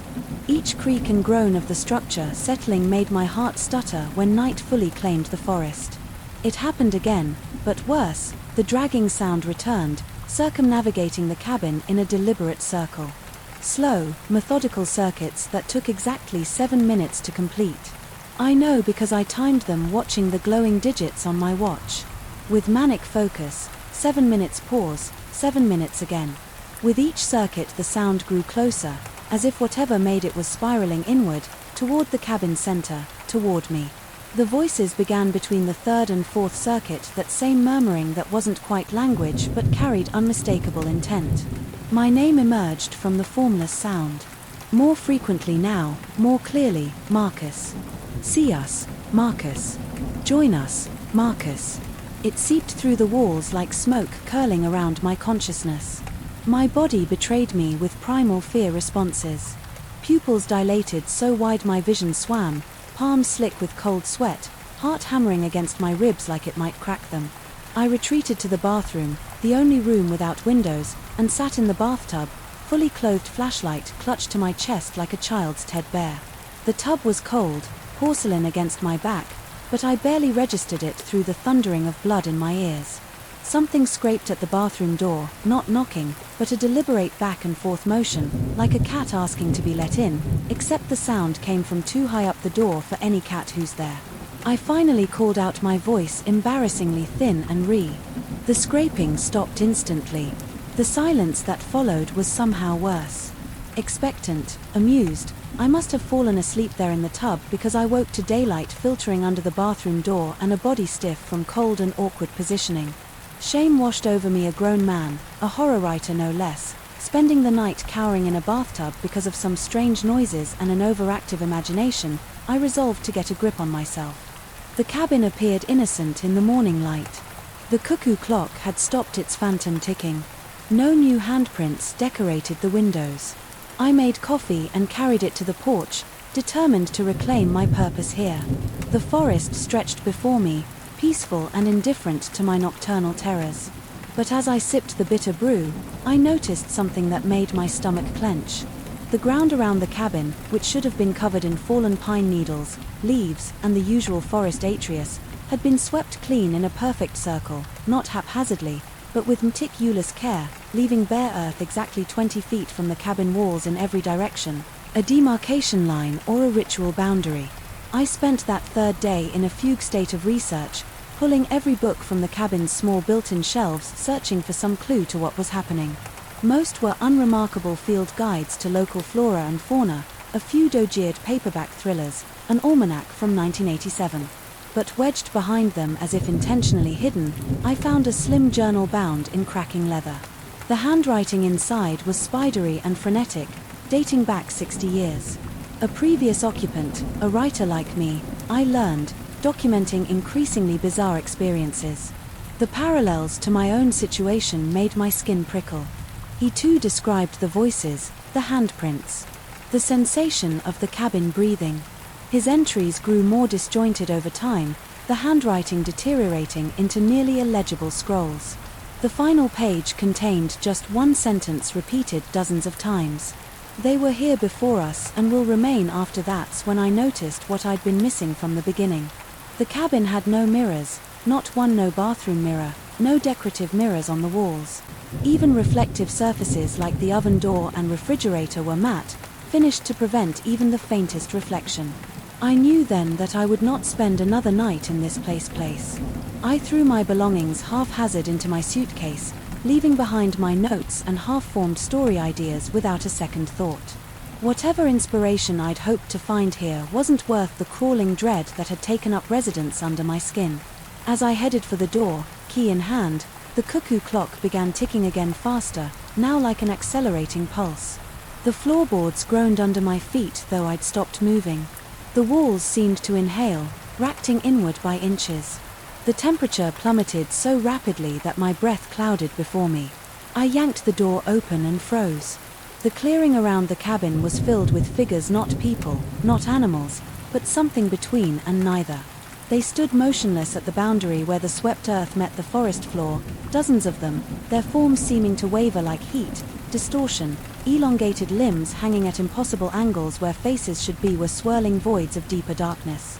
They made no sound. Yet I felt the weight of their collective attention like a physical pressure against my skin. My legs wouldn't move, my lungs refused to expand. I stood paralyzed in the doorway as one figure slowly raised a misshapen hand and beckoned to me with two long fingers. The whispers returned, but I heard them inside my head, now bypassing my ears entirely. Your readers want to know what darkness you'll plunge them into next. They said, using my agent exact words but stretched and warped. We have such darkness to show you, Marcus. I understood. Then they'd been calling to me from the moment I arrived, not as prey but as a collaborator, a conduit, a voice to tell their story.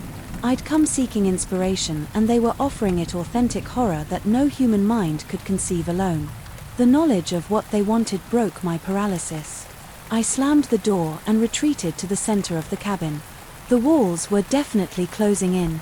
Now the ceiling lowering inch by inch. The air grew thick and gelatinous in my lungs. I had two choices: flee into the forest where those things waited, or remain in the cabin as it constricted around me like a massive throat preparing to swallow. Neither option promised escape. As the cabin groaned and shifted around me, I made my decision. I would neither run nor be consumed.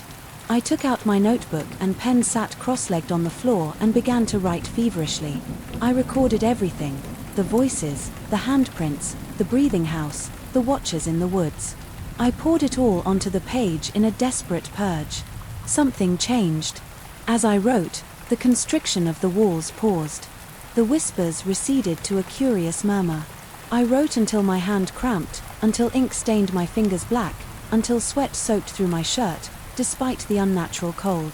When I finally looked up, the cabin had returned to its normal dimensions. Outside, the forest was empty of otherworldly figures. The boundary of swept earth remained, but now it seemed protective rather than sinister. I understood the bargain I'd unwittingly struck. They would let me leave, but they had tasted. My fear had fed on it, and now they would live. In my words. Every story I wrote from this day forward would carry traces of them. My readers would feel the echo of their whispers between the lines, would glimpse their distorted forms in the white spaces of the page. I finished packing with methodical care, no longer rushing. As I closed the cabin door behind me, I felt the weight of unseen eyes upon me, not threatening now but expectant. I had become their vessel, their translator to a world that had forgotten them. The property manager seemed unsurprised when I returned the key a week early. He didn't ask for explanations, just nodded as if confirming something to himself. They chose you. Then he said, not a question, but a statement of fact. You'll write what they showed you. I didn't answer. I didn't need to. The words were already taking shape in my mind, clawing their way toward the page. I drive back toward civilization, now, toward deadlines and coffee shops and the comforting noise of human existence.